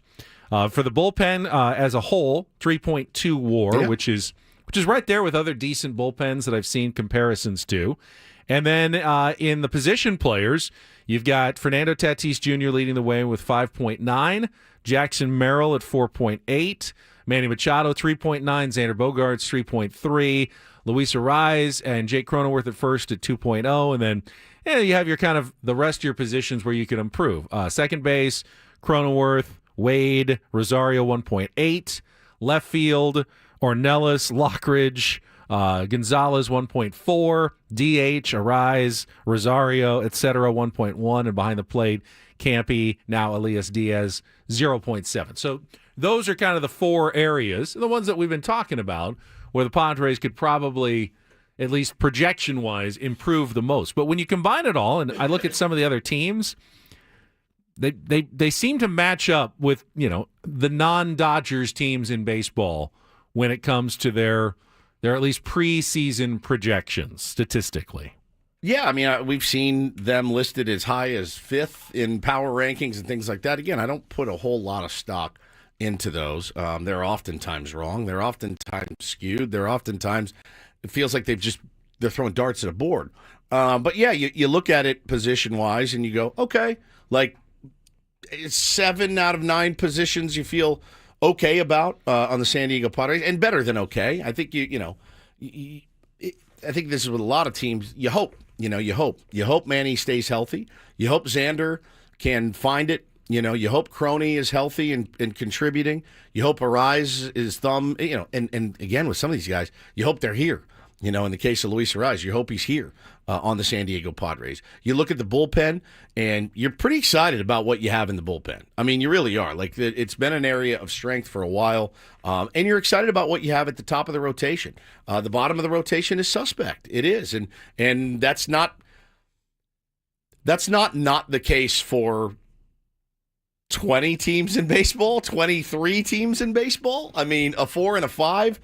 Yeah, not everybody's going to have a chance, Benny, to put Yamamoto in the 4 or Shohei Ohtani in the 3. You know what I mean? Like, Dodgers notwithstanding, you feel pretty good at least about your top 3 and your core of, call it 4 players. You're like, okay, I can roll with that and fill in the depth pieces around them, some more supplementary parts, and adding another arm to the rotation would be insane. I think one thing that stood out to me as I'm looking at other teams' projections, for instance, like the San Francisco Giants projections, they got their starters are right about the same at 12 WAR total with Webb, Ray, Harrison, Hicks, and then a platter of other options at the end. Their bullpen's at 3.8, so just a tick right above where the Padres stand. And then their lineup, even even with the Padres pretty much like having nothing at left field right now, their outfield far outpaces almost every other outfield in baseball. Just with Fernando Tatis Jr. and Jackson Merrill's projections, you could put like literally 0 WAR in left field, and the Padres are still going to have one of the best outfields in baseball just based on those two players alone. No one can really match up with what the Padres are putting in the outfield, and they don't really have a solution at all in left field yet. So we found the zips from last year that Dan Szymborski did, and he had Machado. He had a mix at third base of Machado, Rosario, and Kim, 4.1 WAR. That was because of Manny coming off surgery. Yeah. Bogarts and Kim at short, he had a 4.1. Kim and Cronenworth at second, 3.3. My point being, Ha-Seong Kim, you lose some WAR when he's not on your squad. First base remain Cronenworth, Batten, and Carpenter. Was Carpenter on the team going into the season? I don't think they had released him yet when the zips came out. This is zips 24. Last year, they were before. They still had Soto. Trade. Yeah, they had Soto, Grisham. Early December. Yeah. But the biggest area of improvement has been in the bullpen. Last year, Benny, he had them as a 0.7 projection, and you still had Enyel De Los Santos, you had Steven Wilson, you had Ray Kerr, Alec Jacob, guys like that. The bullpen is much improved. 3 more wins. It's interesting because you think, well, the Padres bullpen got worse. They lost Tanner Scott. He was such a key contributor. But if you go like year over year, look at the roster last January 29th for the San Diego Padres. I think it's pretty clear that the roster today is better than it was on January 29th. Yes. You have, obviously, Dylan Cease, Luis Arraez, Jason Adam, guys who weren't here a year ago that are... Jackson Merrill, we didn't know what he was, but, we did not know in January. It wasn't really even a thought that he would actually be the starting center fielder. Correct. I mean, year over year, the Padres are actually in a much better place than they were going into last year's season. Agreed. You have more clarity on some of your slots, center field being one of them. Michael King. I mean, that's another one. We didn't know what to expect from Michael King. Michael King is fantastic, man. Dylan Cease is a horse. I mean, that's the thing is we're talking about adding a 4th or 5th starter.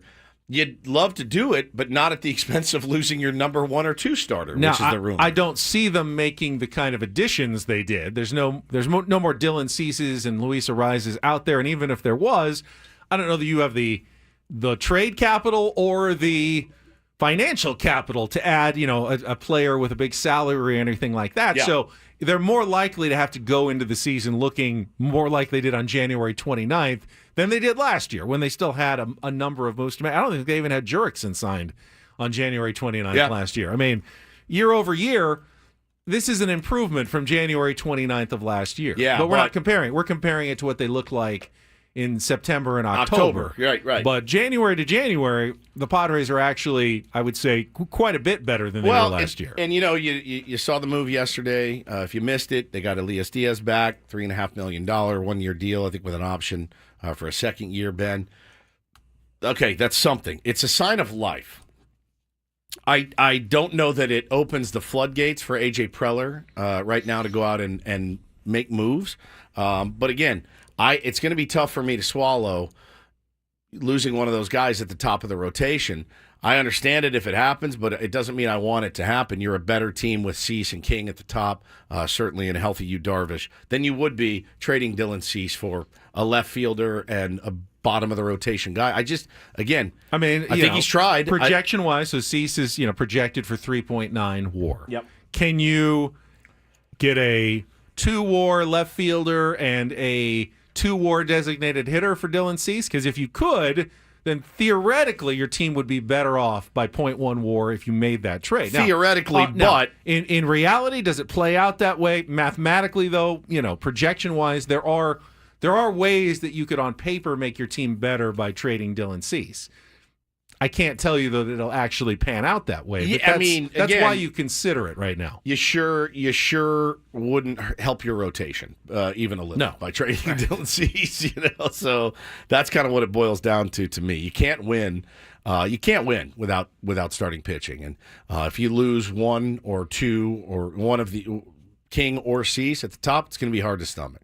I was thinking about it. There's been so much pretty much negative speculation on what the roster is going to look like, what trades are going to happen. We haven't had a whole lot of positive things to discuss, predict, or anything like that heading into the next season. But how important of a season is this for Fernando Tatis Jr., who we assume is fully healthy, right? I mean, he was healthy great. In what, August? He was the leg injury. Healthy-ish. He wasn't. Yeah, he wasn't. September. I don't think he was 100% even in the playoffs. I think he was still limited by the stress reaction in his leg all the way through. But theoretically, with an off season, that's something that should be completely healed at this point. 2023 played 141 games. That's the most he's ever played in one season. Is this the year we get 154 games out of Fernando and see what a real full season with a healthy Fernando Tatis Jr. looks like? I mean, there's no way to predict it. Logic would tell you probably not. I mean, just based on how it's gone for him in his career. Yeah, I mean, you kind of have to have it. This is something the Padres need badly. It's a full season of peak level Fernando Tatis Jr. But you're right, Paulie. We've never really seen that full season of peak Tatis 2021, by far his best season. He played in 130 games, 42 home runs, finished third in the MVP vote. Yeah. I mean, you add another 25 games to that, he could easily hit over 50 bombs. I mean, just having him on the field for 150, what he brings defensively, insane. It's insane. It's the dream. It's kind of weird that we've never seen it. Yeah, we need it. This team needs it desperately. All right, let's check traffic. We can get you updated. Obviously, there were some news items yesterday on the lawsuit involving Padres ownership, and get you updated on where it all stands right after traffic here on 97.3 The Fan. From the 855 Get Ross Traffic Center, protecting San Diego after accidents or injury, here's Kelly Danick. No big surprises on our roads at this time, guys, which means, of course, you're still going to see a lot of the usual slowing in the usual spots, but at least nothing getting in your way. We do have reports of some sort of debris in lanes on the Coronado Bridge, so heading off the island right before mid-span, a cardboard box or something similar, so just take it carefully there. That's, again, heading off of the island on the Coronado Bridge just before mid-span. I'm Kelly Danick with Ben and Wood, San Diego's #1 sports station, 97.3 The Fan. So, of course, yesterday it was like during our final segment that Kevin Acey's story dropped on the response to the Shield Seidler's lawsuit from. Walk me back through it. Sure. So the day before was Monday. It was Monday. Monday, there was an article that dropped from Kevin Acey. Then there was a supplemental piece with responses via email from Shield. So the Monday piece was essentially an email interview with Shield Seidler, where she kind of laid out some more of her arguments in the background of why she filed the lawsuit. The story from yesterday, that was the actual response legally. They had 3 weeks to respond to Shield Seidler's lawsuit, and they filed in court their actual rebuttal to what she had to say in her lawsuit. And that's what dropped yesterday was the official rebuttal. We've still never really been no interviews with John or Robert or Matt Seidler. Robert and Matt are the ones in the lawsuit. John is the brother who's been named potential control person for the Padres. All I can tell you is our Adam Klug obtained the actual lawsuit and sent it to us. I read through the whole thing, the response by the brothers. And again, I don't know the actual facts of the case. These are arguments. Just like Shield Seidler had her arguments, the brothers now have their arguments. And I don't know whether the facts will support their arguments. I can tell you that their arguments were very buttoned up. They had a response for everything. It was all laid out very logically what they had to say. If the facts back that up, then I would say they have a very good case. If they don't, then obviously it's a completely different story. That's why all along I've been saying you can't really have a strong opinion on this until you know what the facts of the case are. It's weird because I was reading through Dennis Lynn's article in The Athletic yesterday.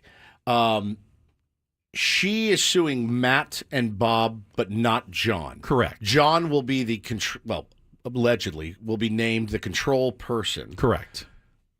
Matt and Bob are the trustees of Peter's estate. Okay. So they're essentially the people. First it was Bob. Bob then stepped down, and Matt took over. He was the secondary, he was the vice trustee. So he became the trustee. So Matt's the one who kind of like Katsenda became the control person. There's a lot of handing this off. So he was made the trustee of the estate. So he makes the decisions for all the assets that Peter left. He's the one who manages those. And his job is essentially to manage the estate, which includes the San Diego Padres, for the benefit of the beneficiaries, which are Shiel Seidler and the kids.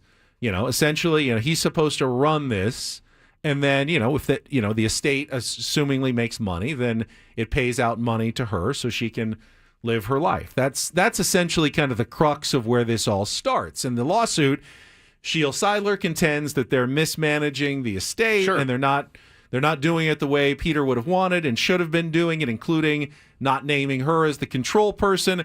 They contend that that's not what Peter's wishes were, that they are managing it well and trying their best to, take care of her the way Peter asked them to do it, and they're following all his wishes essentially to the letter. This is exactly what he wanted, and this is what they have argued in response. Obviously, both sides can't be completely true, but they can also be right from each's own perspective. All right. Yeah, you could. Oh, no. Oh, boy. All right, take a drink. Take a breather.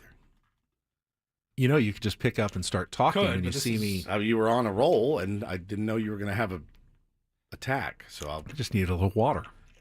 I guess I'll say it is interesting because I read through that as well. The official response took me about an hour to read all 20 pages because I don't know any of the legal jargon. Legalese is tough, and man. It's even the words that you do know. You're like, I got to read that again, make sure I'm processing it all right.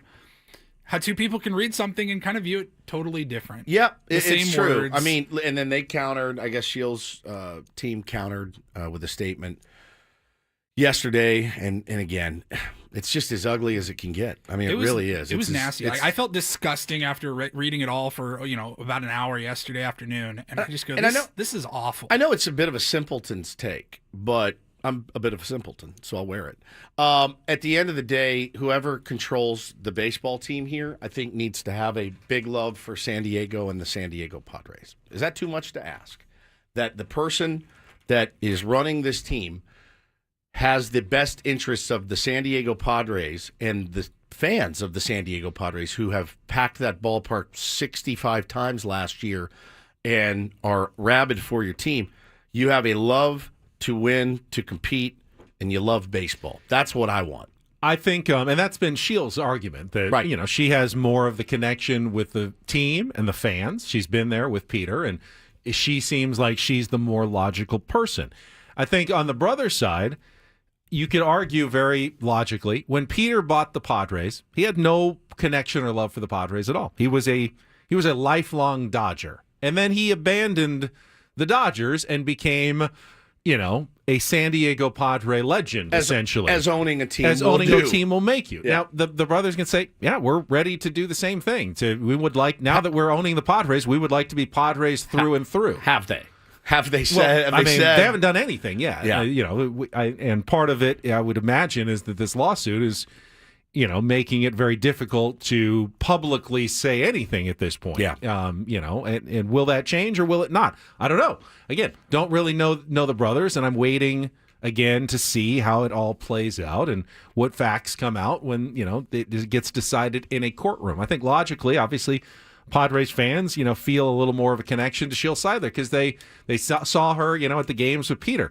Doesn't mean that she is necessarily going to be the better owner or that the brothers couldn't be a good owner. We just don't know any of that yet. So there's really no way to tell. There's no way to tell, which is why I am again remaining, trying to remain fair and impartial and just wait on the outcome of what this case decides. And the fear is this dragging out till I'm 60 years old. That's the fear, and it's just being in flux every year. So and I don't think this gets us any closer to a resolution. I don't either. An early step in the case. All right, we'll come back. Half of Ben Woods still to go here on 97.3 The Fan. We'll be right back.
yeah, halfway home on a Wednesday. Ben and Woods 97.3. The Fan, great to be here with you guys. Thanks for weighing in on the YouTube chat. As usual, always nice to hear from you guys, most of the time. I'm Woodsy, that's Paul Rindle, the executive producer. Ben Higgins is your friendly neighborhood, friendly, level-headed. Drives people crazy. It drives people. I see the comments crazy. out there. Stop being so reasonable, Ben. You do it to me and Paul, too, on, like, texts and stuff. All the time. It's this...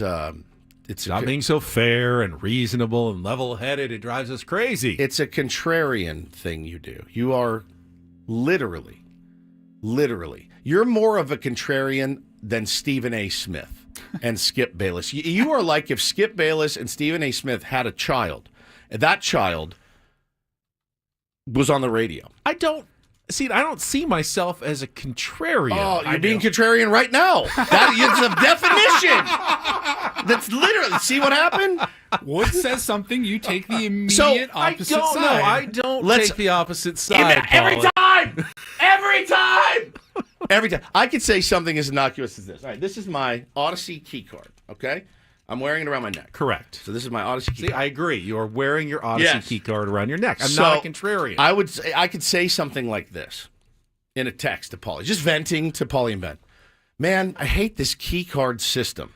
It's dumb. Right? It's just something dumb and innocuous. It works most of the time. Ben would say... I would say it's probably as effective as any other key card system. He would say, he would write, well, I mean, I do understand the need for security and blah, blah, blah, blah, blah. Or I could say, why does Odyssey make us change our password every 30 days? Ben's like, well, cyber security isn't important. Instead of just saying, I know, it's crazy, it sucks. I do it with my wife all the time. I don't want to debate. I want you to just be on my side. Just say, even if you disagree with me, I want you to go, yeah, sucks. Yeah, sucks goes so far with me, you have no idea. I know, right? Sucks.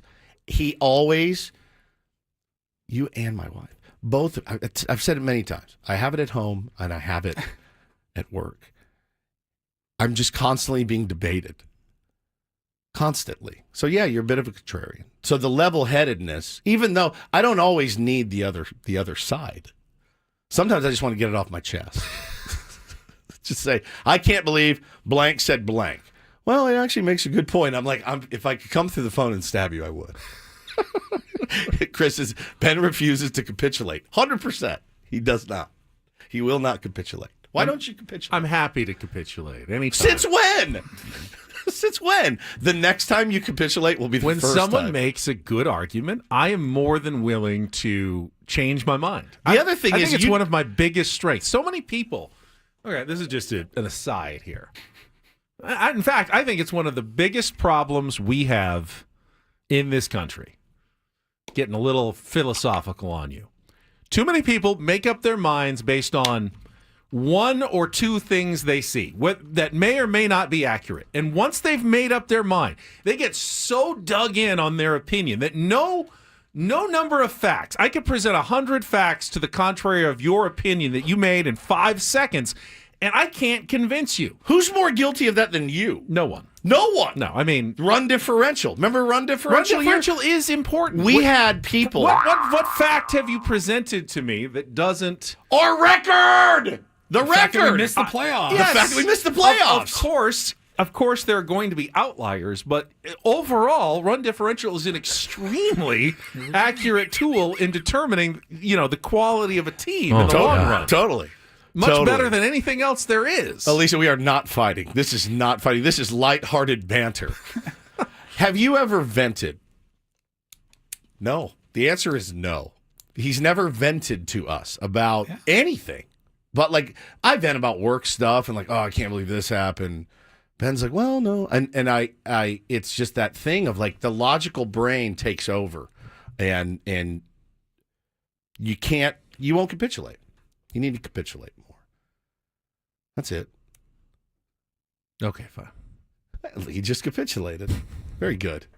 Proud of you. This is not an attack. You're too even keel sometimes. Yes, sometimes I need you. I mean, there'll be times where you're on your phone. You're like, we can tell you're in a bad mood. And it's like something, my car just died. Like, got to drop $40,000. Cars, and you're just like, it's again. so matter of fact, and we're like, it's okay to flip out. Cars sometimes die, and repairs are expensive. I understand. I did drive the hell out of it. It's I do fault. understand. Yeah, I do. I drive a lot. I mean, it's probably to be expected. It's probably my fault. Probably my fault. I do put a lot of wear and tear on it. It's the best. My fault for going 70 in the 65. All right, say this with me. Yeah, sucks. Yeah, that sucks. There you go. You're Damn. so good at it. I believed it. I absolutely believed it when you said it. You know what else sucks? Is your boy made a bit of a scheduling gaffe. Yeah, I've been going, as you know, I hired that trainer I told you about. And I went to him before fantasy camp. He killed me. I mean, he absolutely killed me. And it was great. I needed it, because I'm a little chubby and I wanted to not be so chubby. So I got back into the gym with him yesterday. Now, again, I've told you about it's the gym and PB. With much younger clientele than you. I'm uncomfortable. I'm uncomfortable before I touch a weight when I walk in there. It's nothing but 22-year-old bros. Dude, the first thing I saw when I walked in yesterday, guy, there's an outdoor deck with all this gear and then like machines. Then you walk in and there's more machines. It's a big, big place. What's the point of the outdoor? I'll tell you. It's to be seen, right? 100%. That's what I thought. Because I walked in yesterday and a guy was doing cable rows with his shirt off. And I go, oh my God. I'm in compression pants, long pants, and a T-shirt. And I walk in with my big old water bottle. And I just felt like such a dork.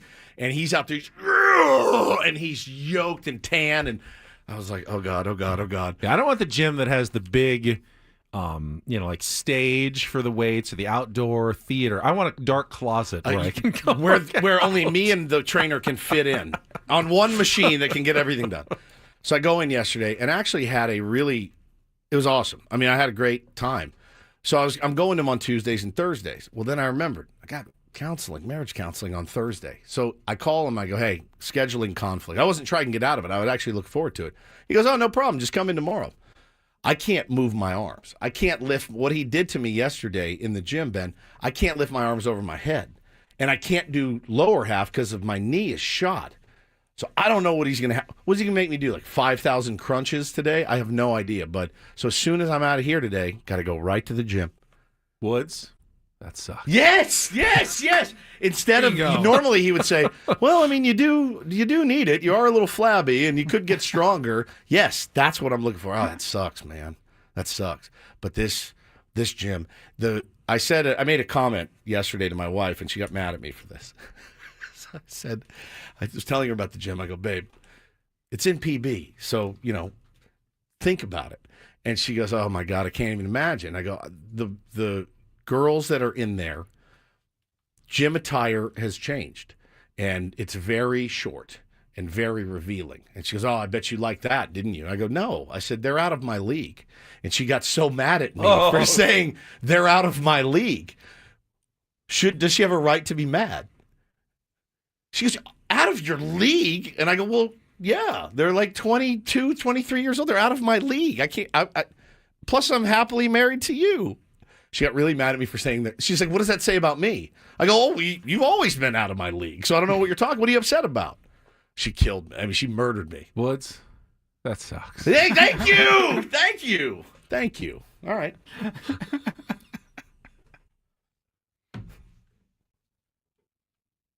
Like, how short are we talking about here? How short what? The clothing. You use your imagination. It's like they wear panties and a bra, essentially. And I'm like, I'm 50 years old, and I'm like, don't be a creep. Like, just don't engage. Does everyone at this gym, male or female, like film their workouts? I have not seen anybody filming at all. Sam Levitt there. He's been a PB guy before. I don't know. I haven't seen Sammy there. He would definitely film. But man, TikTok. I'm telling, isn't it uncomfortable enough when you walk into a new gym? Doesn't matter. They could call it. It could be Loads Gym, just for loads, like us, guys that like to lay around watch TV. Loads Gym. And you could still walk in that day, on the first day, and go, I'm uncomfortable, you know? But to go to a place like this where everyone is yoked, they take such good care of their bodies. And I'm in there like bench pressing 135 pounds. It's a little embarrassing, but I'm going to keep with it. I can see that. Woods? That sucks. Oh, no. Oh, no. Now he's just not going to engage. This is a new way for him to disengage by just saying, it sucks. This is off-putting.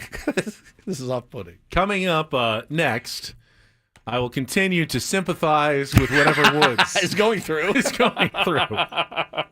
Like a good co-host and friend. I will simply nod and go, I miss the old Ben. He's kind of being a contrarian. Yeah, he's being a contrarian now. By following what you wanted to do, but doing it too well now. Now he's doing it too well. You're unbelievable. I'm such a contrarian that we each have our own daily fantasy sports that we like to talk about. Yes. I tell you about Prize Picks. It's a ton of fun. I mean, go with what you want, but give Prize Picks a shot. If you haven't done it yet, it's daily fantasy, millions of users. I feel comfortable there. I know they pay out because I have earned my payouts. I have put it back into my account really quick with Venmo. You can use MasterCard, Apple Pay as well. And when you sign up with Prize Picks and download the app, use the code KWFN. You're going to get $50 free when you play your first $5 lineup. That could be a 2-player lineup. It could be a 6-player lineup, however you like to do it. You're running your own game with Prize Picks. You're just picking more or less on stat projections. For instance, I got the big game coming up. Here's some of the stat projections that are already out. Xavier Worthy. More or less than 56.5 receiving yards. How about Saquon Barkley? More or less than 112.5 rushing yards. I kind of like under, lower on that one. But you do it how you want. Plus, combine the free square. Patrick Mahomes, 1/2 of 1 passing yard. Pick the more and put that in a lineup for your big game and get started right now with Prize Picks. It's fun. It's easy. There's been billions of dollars of winnings already awarded with Prize Picks. Run your game. Must be present in certain states. Visit prizepicks.com for details.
All right, we need a contestant for Take on Woods.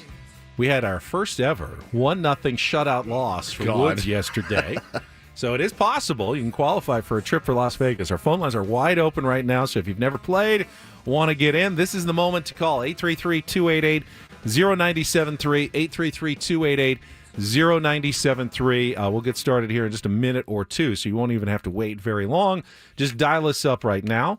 We're coming back here. We talked about the Padres signing of Elias Diaz to add to their catching core going into spring training. So it's going to be Elias Diaz, Luis Camposano, Brett Sullivan, Martin Maldonado, and Brandon Valenzuela, I think, is still a minor leaguer that probably will all be in the major league camp. Wow, look how deep we are at catcher now.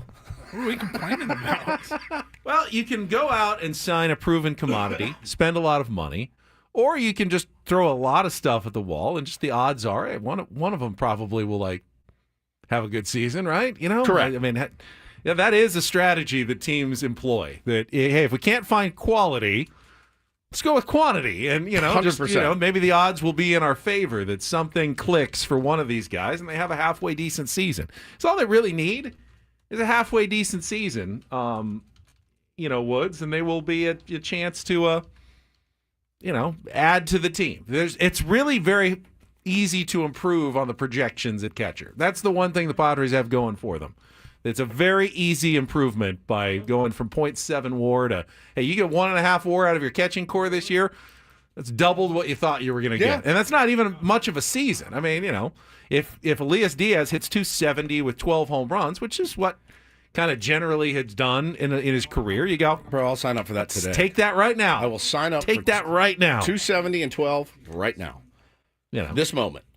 Not going to be not going to be an all-star probably, but I would take that. Yeah. I would happily take that. So, yeah, Padres have at least one slightly less pressing issue than they did at this time yesterday. And that's all we can really say about that. Yeah. All right, we got a contestant on the line. Let's get to it. It is time to take Woods.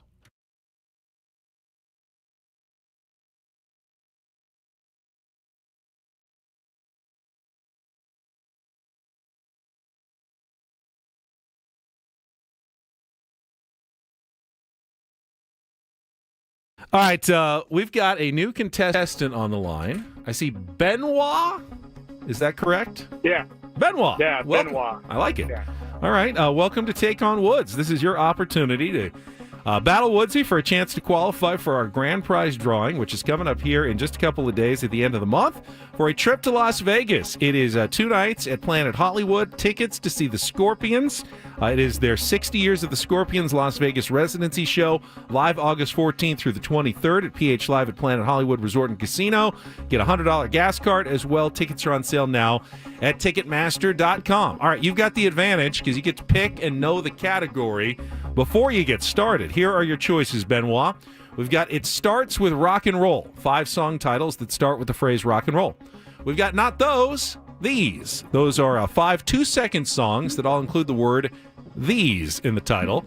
And our new category today is Naming Names, 5 song titles that include the word name. So it starts with rock and roll, Not Those, These, or Naming Names, Benoit. I'm so bad at this as it is, so I'll just take rock and roll. All right, it starts with rock and roll. Hey, you've got that going. You know that every single song title begins with rock and roll blank something. You'll have 60 seconds to try to answer as many of the 5. If you want to pass, sounds like you might once or twice. We'll come back to it if there's time left on the clock. First song is our 2-second song. We'll play a little music for you. Give me that title that starts with rock and roll and the artist, and you score the point there. Benoit, are you ready to play? I'm impressed by your courage here. As ready as I'll ever be. All right, let's do it. 60 seconds on the clock. Your time starts when Paul plays the music. Remember the category. Remember the category, yeah. Benoit, good luck. Yeah. Let's take on Woods.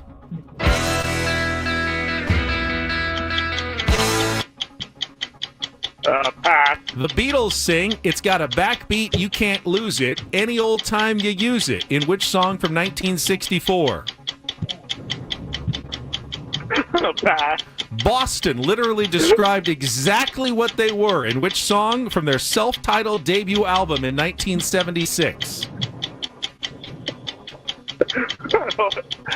Pass. All right. Gary Glitter has spent most of this century in prison, but which of his instrumentals used to be an arena rock staple?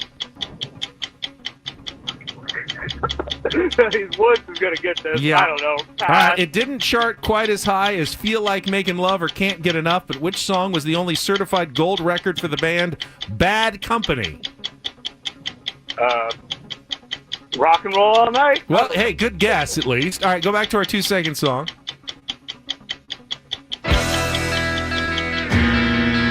All right, Benoit. He was at least honest about his chances in this game. That's a shutout. We'll bring Woods back in. We'll let everyone play along one more time. But this isn't going to be too hard for him, I don't think. But we can make him think that you need to be right on your game. Be very sharp here today. I mean, Woods. I threw up a 0 yesterday. Yes, you can't do worse. It doesn't matter who I'm playing All or right. how they did. This is for me. All right, here we go. Let's get you back here. 60 seconds on the clock. Your time begins when Paul plays the music. Good luck, Woods. Let's take on Benoit. What? No idea. Pass. The Beatles sing, "It's got a backbeat, you can't lose it, any old time you use it." In which song from 1964? I'll come back to it. Go. Boston literally described exactly what they were in which song from their self-titled debut album in 1976? Oh, my goodness. Pass. What? Gary Glitter has spent most of this century in prison, but which of his instrumentals used to be an arena rock staple? It's called rock and roll. I am. Go next. It didn't chart quite as high as Feel Like Making Love or Can't Get Enough, but which song was the only certified gold Shooting record Star? for Bad Company? No, God that's dang my it! second song. Oh my god. Category would help me, I think. I don't know. Probably would. Is that Tom Petty, The Waiting? No. The Oh, Beatles God. sing, "It's got a backbeat, you can't lose it, any old time you use it." Oh my God! Oh my God! Oh my God! Oh my God! Oh my God! Oh my goodness God! Oh my God! Oh gracious. my God! Oh my God! Oh my God! Is he still on the line? Because he just qualified. That was a 0-0 tie. Oh, my That's good God. enough. Benoit, that is good enough. You have qualified for Las Vegas without knowing a thing. All right, the category was called "It Starts with Rock and Roll." Okay. So we started with a little more Bob Seger. That was Rock and Roll Never Forgets. The Beatles. Let me hear some of that rock and roll music. That's the name of the song. Let me rock, hear. No, just rock and roll music. Boston literally described what they were. Rock and roll band. Gary Glitter, Rock and Roll Part 2. Part 2. And Bad Company is Rock and Roll Fantasy. I love that song. It's a good song. This is excruciating. Holy moly. If I don't get one right tomorrow, we're never playing this game again. Well, tomorrow is real or fake, Fine, thank Friday. goodness, because it's Thursday. But what would happen if you go 0 for Friday also? You started the week great with a 5 for 5. Yeah. Now, 2 straight days. Benoit with the qualifier. Benoit with the easiest qualification in history. He got none right. He knew nothing. He had he admitted before he started that he's not even good at this game. You're as good as I am. He picked the category well, and that's all it took today. Did anyone out there get some? Did anyone get any of the answers? Am I making this game way too hard now? I was in the chat. Did people? Yeah, somebody says, now we understand how the Padres went 24 straight scoreless. Well, it happens. Padres playoff Woods. This It is happens. brutal. I see a couple of answers. Benoit is an interesting name. Benoit. You guys have heard, you know what I'm talking about, don't you? Yeah. Do you? He probably doesn't, actually. Do you think I know, or do you think I don't know? I can tell you that I've never used them. Oh, well, So- they're not for men. No, I've never. I've never applied them or whatever. Yeah. So, but I actually have heard of them. Yes. Okay, that surprises me. I don't think I could. I don't think I could get those past the misses. Hey, babe, look what I got. Great, keep them.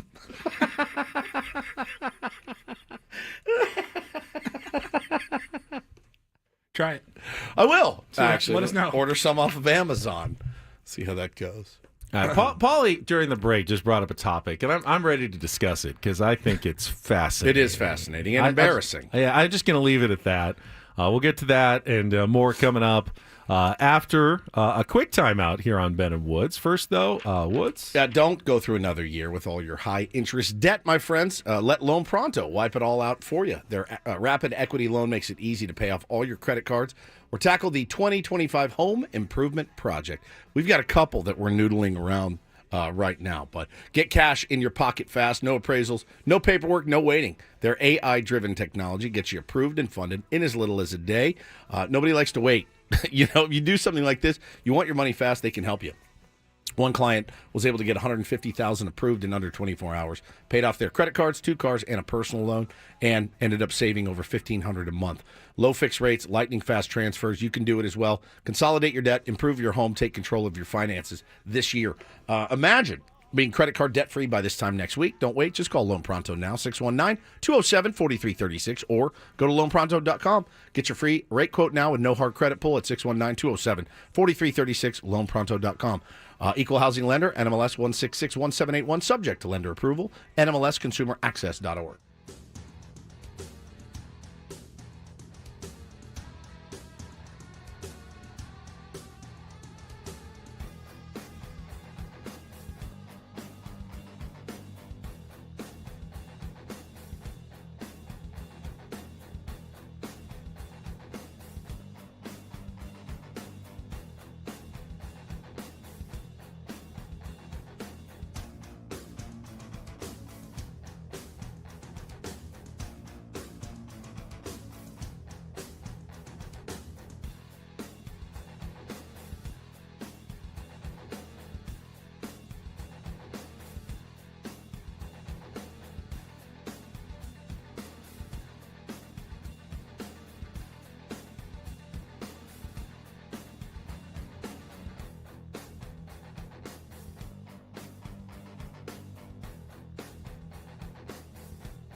Take on Woods has turned into a good European soccer matchup. 0-0 is a new score that is possible in Take On. We had 1-0 yesterday, 0-0 today in Take On Woods. Hopefully you can bounce back on Friday. But again, congratulations to Benoit. I think, as Josh says, quick trip to the minors to get your mentals right. Yeah, I think so. It happens. I don't know what's wrong with me. Send you down to Lake Elsinore for a day or two. That's fine. Yeah. That's fine. We'll get you right back up. Don't worry.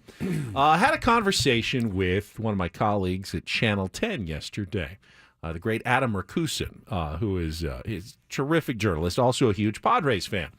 And he's actually very excited about FanFest this Saturday.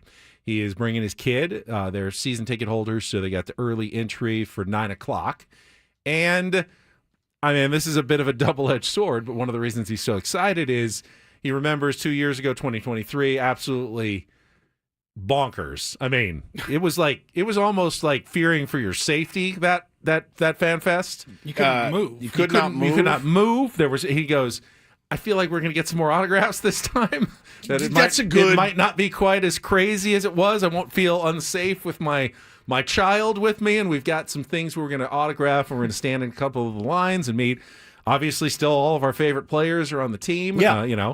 And by the way, you also will have an opportunity to come say hi to Ben and Woods and Paul. We're going to be out there broadcasting live on Saturday, 10 to noon, from right? 10 to noon, and we can even tell you we were told yesterday.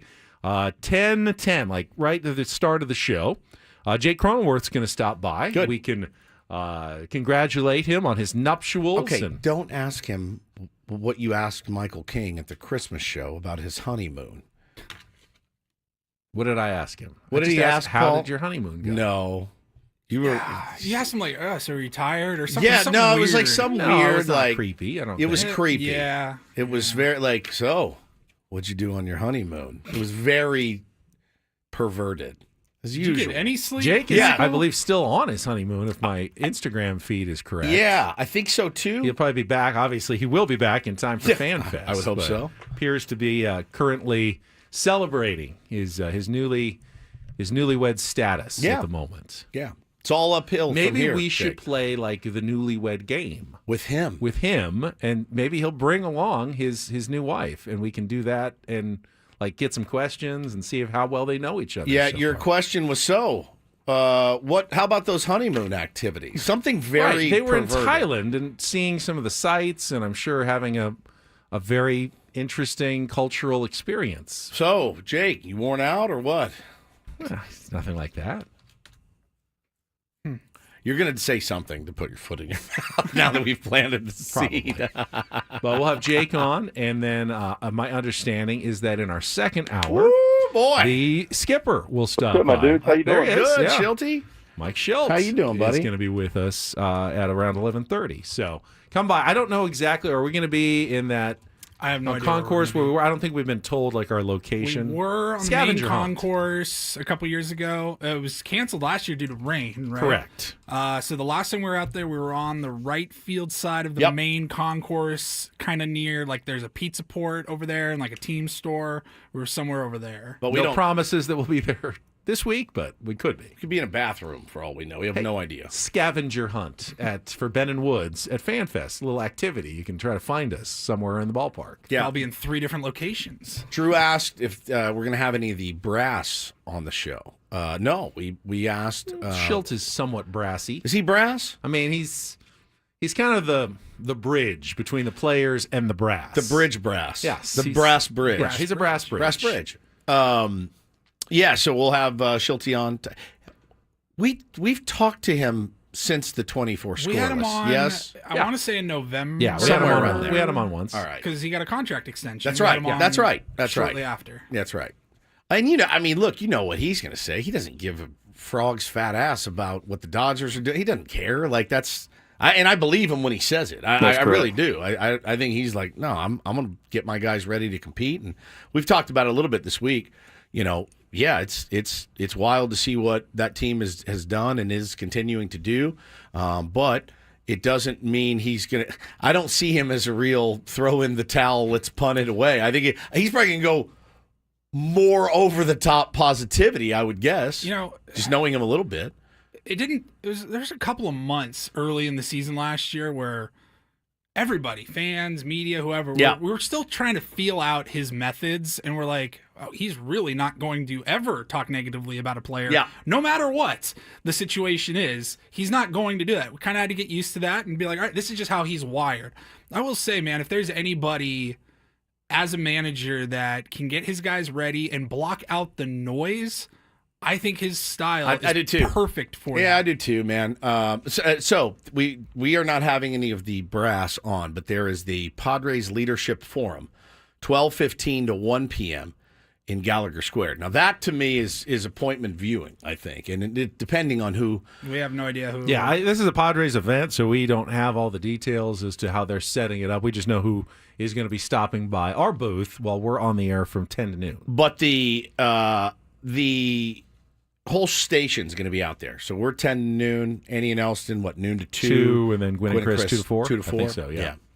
So, yeah, Mike, it's it is what it is. I usually get really excited about FanFest. This year does feel different. I can't tell you that it doesn't. I mean, I will be excited if I see Manny and I know, Tatis I will too. and Jackson. And I mean, we saw Jackson last week. Yep. But still, it's kind of a thrill to see him. I got a little thrill when I saw him at the Aztecs game last night. Yeah, it was a lot of guys there. Joe, Michael Cease. King, Cease, Jackson Merrill. I want to say I saw Tyler Wade in there, but I'm not sure. I heard Ethan Salas was there. Ethan Salas was there. They're doing currently doing Camp 44. Yeah, Yep. working out, a little pre-workout before the start of spring training, which Joe started and is continuing on. And I think everyone feels like it's pretty good team building and preparatory activity for the upcoming season. But someone made the point, I thought this was kind of cool. Jackson Merrill obviously didn't get to have, or isn't going to get to have, a college experience. He was drafted out of high school, went right to the minor leagues. It's kind of fun to see him getting to go to a college basketball game. And, this is his peer group. He is college age. Yes. He is absolutely would be like a junior in college right now if he had gone that route and was playing college baseball or just was a regular old college student. Instead, he dedicated himself to baseball and became a professional at the age of 18 when, drafted out of high school and has quickly risen the ranks to become a professional Major League Baseball player. But that's a very adult job. I mean, yeah, it's a fun job and it's one kids dream of having. But when you're a big league ball player, you don't get to really be a kid anymore. Would you say that? Yeah. Is fairly accurate. Yeah, dude. Yeah, You're professional. Yeah, media attention. You got teammates. You got obligations to your coaches, your front office, the fans. You can make the argument they're all like big kids. You know what I mean? Like in some ways, they're playing a game for a living. But he's dealing with a lot of stuff that most 20, 21-year-olds you don't do get not. to make the same general dumb learning mistakes that most college kids get to make very quietly and behind the scenes growing up. You were living in the spotlight. You were an all-star. You were, an all-MLB player in your first season. Yeah. You will never not have a very bright light shining upon you. I liked that he was in Peoria last week. I thought that was really cool. He was really kind to all the campers and signed and took pictures. And, as I mentioned, talked to him a litgoing to bit. He was super bored this offseason. He wants to be around baseball. So I think it's cool that he's at Camp 44 as well. These guys are ready. They're going to be ready. They're fired up to play. But, yeah, I'm interested. I'm interested to know, what they think about it. Hey, just talking to ball players over the years, they're pretty good at compartmentalizing. Yeah, and just saying, no, I don't. I'm just going to go out and try to get hits. Shockingly, shockingly good at it. Yeah, they're shockingly good at it. So, all right, we're going to check traffic when we come back. Paulie brought up something that I think is very interesting. It has to do with DoorDash and how you feel when you DoorDash, because we all do it occasionally, but should we? Some of us more than others. Is there guilt that accompanies that order and that? Well, there's a nightmare scenario. Tap on the app. There's a nightmare scenario that can play out. All right, we'll get to that after a check of traffic here on 97.3 The Fan. From the 855 Get Ross Traffic Center, protecting San Diego after accidents or injury, here's Kelly Danick. For the most part, folks have been doing a pretty good job of staying out of trouble. We do have one problem. It's a stalled car over the right shoulder of the Mission Gorge Road off-ramp, eastbound 52. I'm Kelly Danek with Ben and Wood, San Diego's #1 sports station, 97.3 The Fan. All right, so Paulie, tell your story, because as you were telling us off the air, I was starting to get the stomach churning. Yeah, the panic. Feels. Yeah. I will say, I'll start by saying I avoided what is a DoorDash nightmare, I think. But Saturday night, this was this past weekend, got home late Friday night from Arizona. Just kind of got some things done around the house on Saturday. We did not want to cook, so we thought, let's order some dinner. Ordered from a taco shop in Escondido, wanted some Mexican food.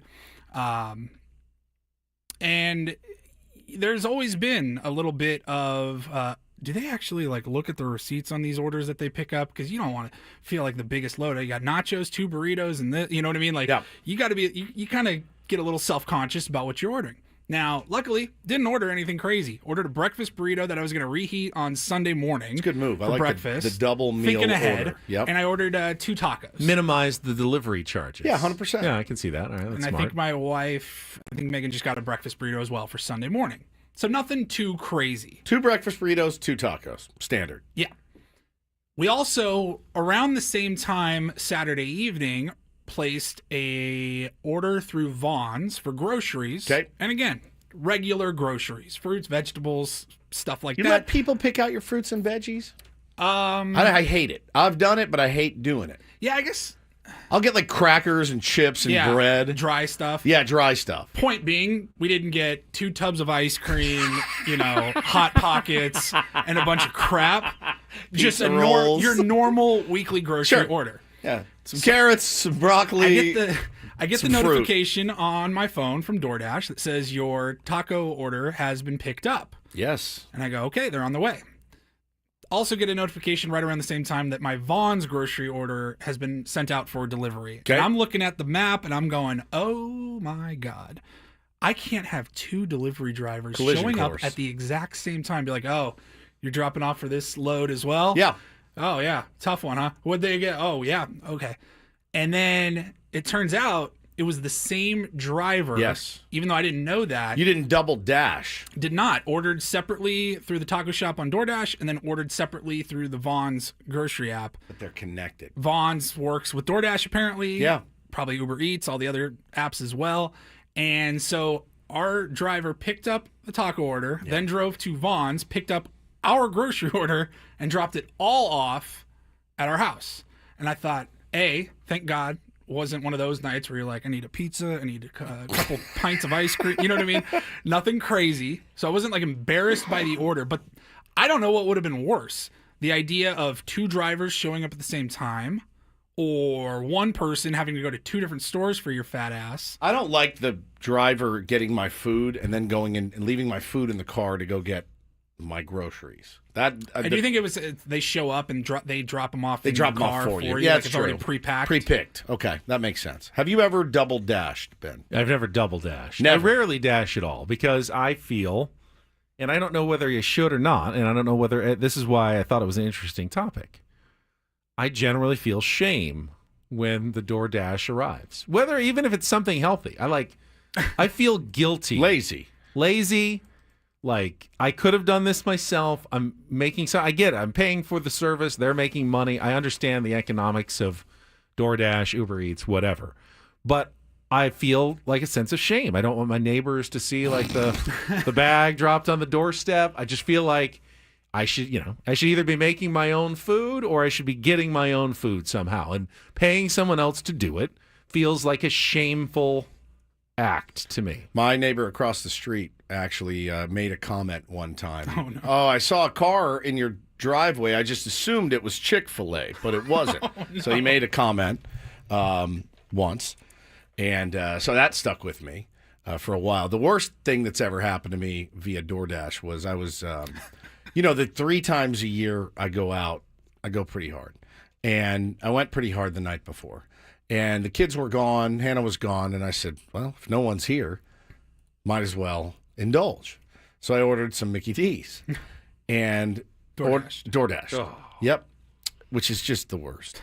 And I had it delivered, and then I thought to myself, I would also like a hot fudge sundae. So I went to Cali. I think it's Cali Cream. So you didn't even just bother with you wanted to upgrade from the McDonald's sundae. Yeah, no, I wanted a real one. You wanted I believe it was a brownie sundae, hot fudge. It's hungover. I wanted what I wanted. So I went to made 2 separate orders. They both showed up at the exact same time. And I'm watching this collision course of these guys. I'm like, he's on this street, he's on this street. They are turning into my neighborhood. Mickey D's, what do you got for him? Brownie sundae. Hot fudge sundae. And I usually go out to meet them. Well, 95% of the time, I go out to get my food. Hey, how you doing, bud? Thanks. Grab it and walk inside. No, I never do that. I always do it because it's hard. My number on my house is hard to see. And I see them driving around looking for the house. So I go out and meet them. Sometimes I want to hide it from my wife, so I grab it. You know what I'm saying? Like, eat the sundae on your way back into the house. Right. So they both showed up at the same time. And you want to talk about feeling like... I felt like I felt like I was leaving a massage parlor, and not the massage parlor where you get a massage. You know what I mean? That's how I felt when I left. When I went out and got my food, I felt like I left. Walk of shame. White Lotus massage parlor. I really don't want to, cast aspersions, but I feel like it's a slippery slope that I could easily fall into the habit if it's so easy. Anything you want at the tap of an app. 30 minutes later or less, it's at your doorstep. And if I just let myself go down that road, there'd be just too many burritos and sub sandwiches, and it's just too easy. And I will let myself have burritos and sub sandwiches, but for me, it's like if I want it, I'll go get it. I have to go get it. I have to want it enough that I'm willing to myself get in the car, drive to the place, wait in the line, order it and get it, and order it and get it myself. And if I have that much desire for it, then I probably do want it. I do need it that badly. See, I'll go pick it up myself just because I'm sick of always getting the wrong order, something missing from the order. So the thing that also gets me sometimes, I'll order. I don't buy soda or drinks for my house. We drink water. There's like maybe some chocolate milk for the kids, right? But I like a soda when if I'm going to get DoorDash, I want a soda. Some restaurants don't offer beverages at all. And so I've had to... Or you can get a can, but you can't get a fountain. Nothing. Like nothing. Sometimes you get nothing. And like... Get your dinner, then you're like, hey, I need you to also stop by 7-Eleven and bring me a Sprite. And maybe some Cherry Garcia as well. While you're there... Just grab me a pint of Cherry Garcia. The double dasher, showing up with your bag of Italian food, but they don't offer drinks, and then a Sprite and a Cherry Garcia. Big gulp. My wife said, "Did you get 2 orders?" Yes. Oh, no. She's like, "You are pathetic in every way." Yeah. Somebody said, "If you're standing and waiting outside, you look desperate for food." Exactly. Exactly. I standing waiting outside your own doorstep for the food on my driveway. I go down the driveway and I'm like, and I'll wave at him. I'll see and I'll be like, I think that's him. Yep, here we are, right here. Hurry up! I'll take it. Sometimes I'll take it from his window. The couple of times that I have done it, because there's always a time you're not feeling well, whatever. You need food. I always pick the contactless. Just leave it at the doorstep. I don't want to see you. I don't want to talk to you. Delivery option. Yeah. That's fair. Ring the bell, and I will come down 5 minutes later and pick it up. I don't like when they get lost and stuff, and so I just want to make sure I can get them in, get my food, and go inside and eat it in peace. 9 times out of 10, they forget my drink at DoorDash. Literally 9 times out of 10. I see the guy show up with the bag, and I'm like, no drink? I'm no drink? Oh, no, it wasn't on. They didn't give me one. I'm like, son of a bitch. It happens to me 9 out of 10. Well, I just feel like the places just give them an empty cup, and they don't want to go through the step. That's probably it. Fill it. If the places actually fill it and hand it to them. You're right. They do that, but they don't. They just do the empty cup. DoorDash nightmare. It's just up to you. DoorDash. All right. I love we'll it. Work out our DoorDash feelings and guilt and everything else. We've got one more hour to go. Biggest fan name coming up next. Don't go anywhere. Bennett Woods on 97.3 The Fan.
All right, Paul just gave me an interesting stat. So far, after 2 days of our biggest fan contest, Monday and Tuesday, both people have heard their name and called in. Good for you guys for listening. I like That's that. the idea. You're supposed to listen every day at 9, Just listen all 1, day. and 5:30, right? Yeah. I'm trying to remember the times. I know ours is 9 o'clock. We have a biggest fan announcement each day at this time, and it is time once again to announce the biggest fan. Today's biggest fan is Carlos Garcia Jr. from Chula Vista. Carlos, you have 10 minutes to call us back at 833-288-0973. If you do, you will qualify for our grand prize, 20 tickets for you and your friends for a night in our Odyssey Suite at a Padres game later this season. And everyone else, remember, get your name registered at 973thefan.sd.com/biggest fan. But Carlos Garcia Jr., you are on the clock right now for the biggest fan. Good prize. Yeah. Let's see if we can go 3 for 3 today. I would like Carlos, or if you know Carlos, let him know. Get him qualified for the grand prize drawing. We talked about the Aztecs comeback earlier. I did not mention one thing that I wanted to know. You were asleep by the end. Paulie, you were watching all the way to the end. Did you right to the final buzzer? Yeah. So after the comeback, the 18-0 run, San Diego State takes the lead. They actually went up by like six points, I want to say, and looked like they were in good shape. San Jose State had missed, and then San Diego State, I think, missed, and then San Jose State hit a 3, and they cut it to 3 points with like 8 to 10 seconds left, and San Diego State inbounds, and they get it to Nick Boyd, and they foul. Obviously, you're down 3, you got to get a foul. It's the 1-and-1. So Nick Boyd goes to the free throw line and, make one of them, the game's likely over, correct? But he misses the front end of the 1-and-1. So San Jose State has a chance to win the game. But with 6 seconds left, San Diego State played a very heady game. They were, and Dutch had them prepared well enough that they knew they had a foul to give. So they let him dribble off a couple of seconds and then fouled in the backcourt. Yeah. So that got it down to 4 seconds, and they still didn't get free throws, so they were on the inbounds on the sideline. So now there's 4 seconds, and San Jose State still needs a 3 to tie the game. So they inbound it, and this time you could see San Jose State's thinking, oh, they're going to foul this again. So the guy takes up like a wild shot with 2 seconds left, trying to draw the foul. And he has to no, go ahead and take the wild shot. Wow. It's not even close. Nice. And the Aztecs win. They played the end game of college basketball, which can be very dicey. It gets the fast. Decision of what to do, whether to foul or not, and how it plays out at the end. They played it perfectly to close out that game last night. It kind of got lost in the shuffle of the giant comeback and all the craziness that happened before, but a very well-coached and executed sequence by Dutch and his players.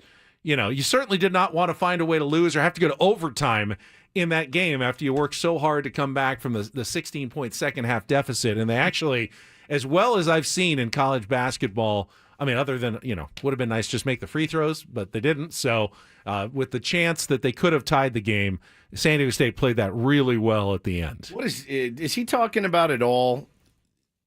Why this team continues to get off to a massively sluggish and slow start, seemingly every game. For the last 3 games, I took the opposing team plus the points, and they've been substantial points. Last night was 8.5, right? In the first half? In the first half, yeah. So you take whoever they're playing plus the points that they're given, which the game you and I bet, Paulie, when we were at fantasy camp, it was the same thing, but it was like 11.5. We had that locked down within 5 minutes because the Aztecs come out so slow, so sluggish, seemingly every game. So what Dutch said in the story is kind of what I saw as well in Mark Ziegler's piece in the UT.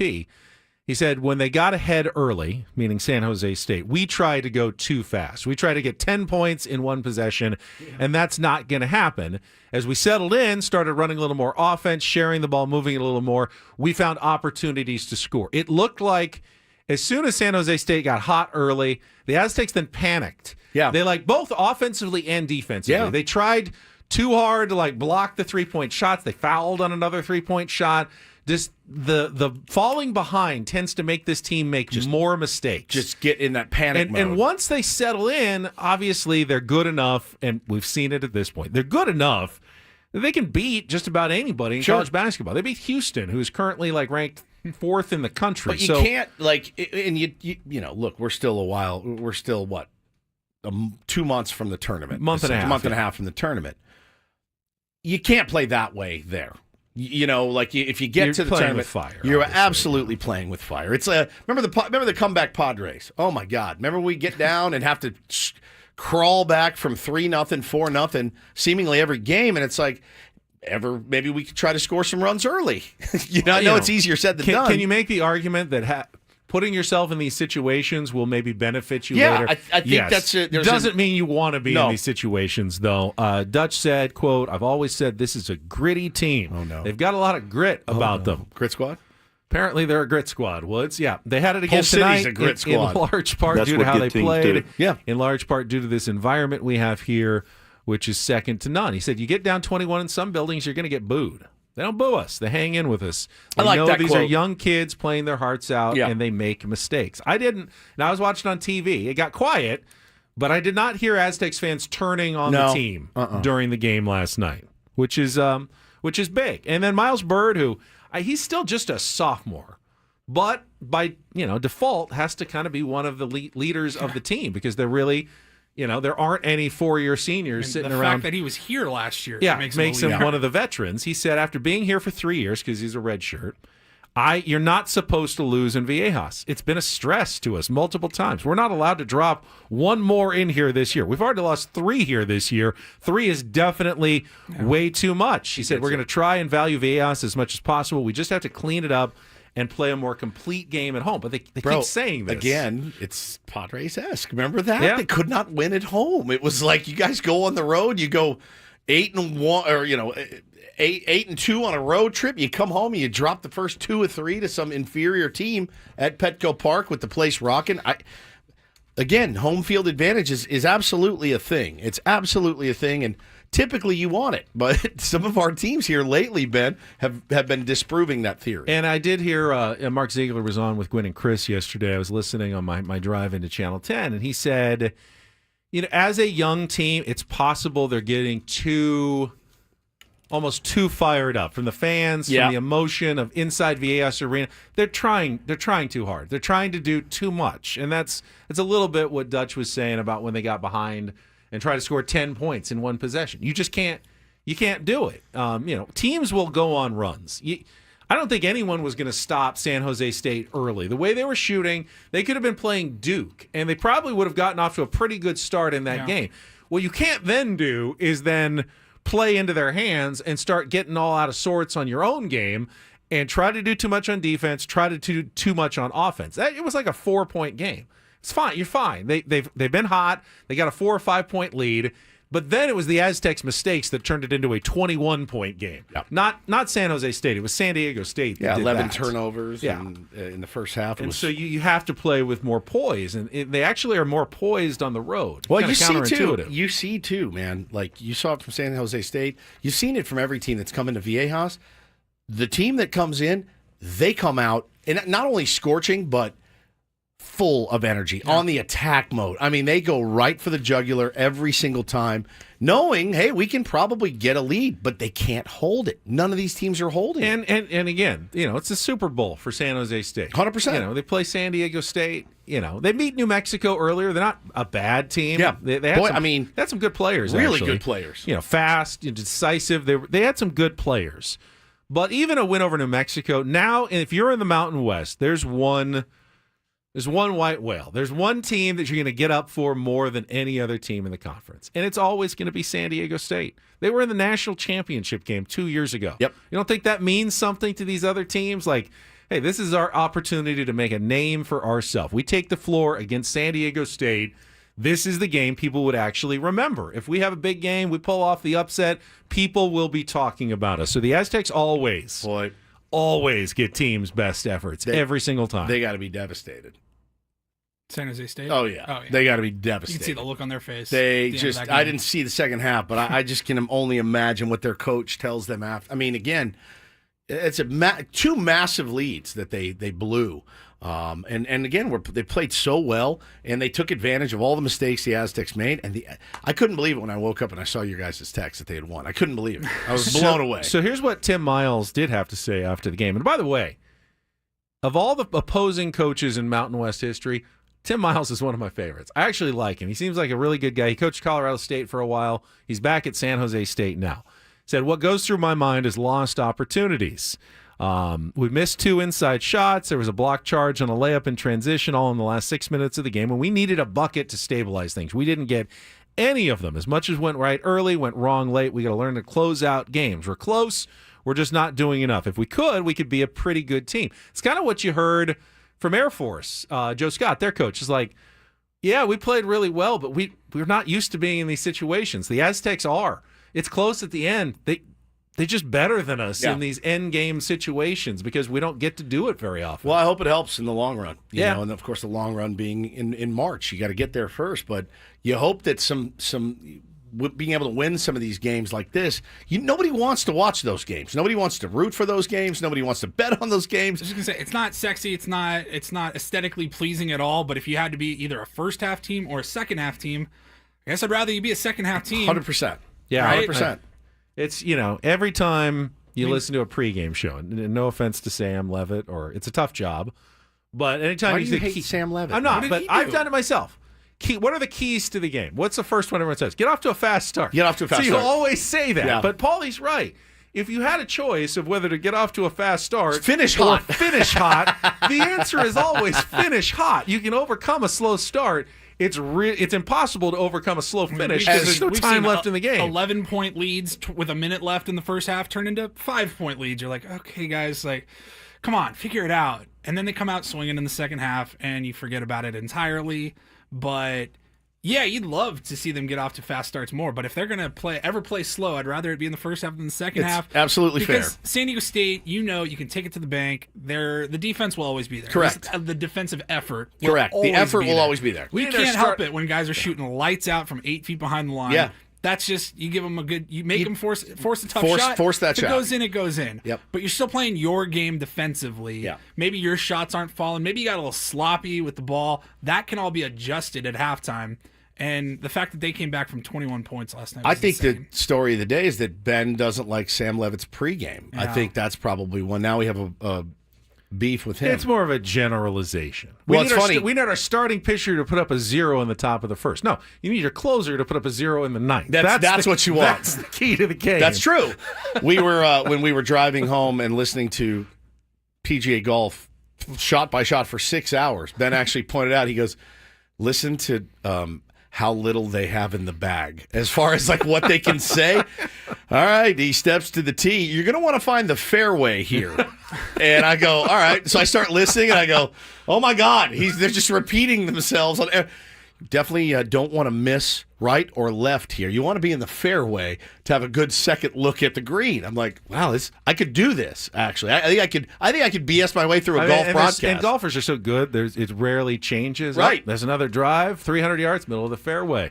But when it does change, it's exciting. It's like, whoa, we just snapped up to that one into the gallery. It's like that just hit a patron. I know. No, you're right. I think out of all sports, I think I could BS my way through a golf broadcast easier than the rest. I got some Tom Arnold tickets to give away. First, though, I want to tell you about Trust and Will. Yep. Woodsy and I went through the very simple process of setting up our estate documents over our holiday break. Hadn't really given it a lot of thought. Honestly, didn't think I needed it. I don't have that much to leave. It's just, kids get it, whatever. Do I actually need to write it down? You do. Yes, you do. You absolutely do. Because even if it's completely obvious what's supposed to happen, if you don't make your wishes known, the state has to get more involved. They have to make decisions for you that you could have easily made by answering a few simple questions at trustandwill.com. That's exactly right. Make sure to get the trust, man, if you want to keep your family out of probate court. It is lengthy. It is costly.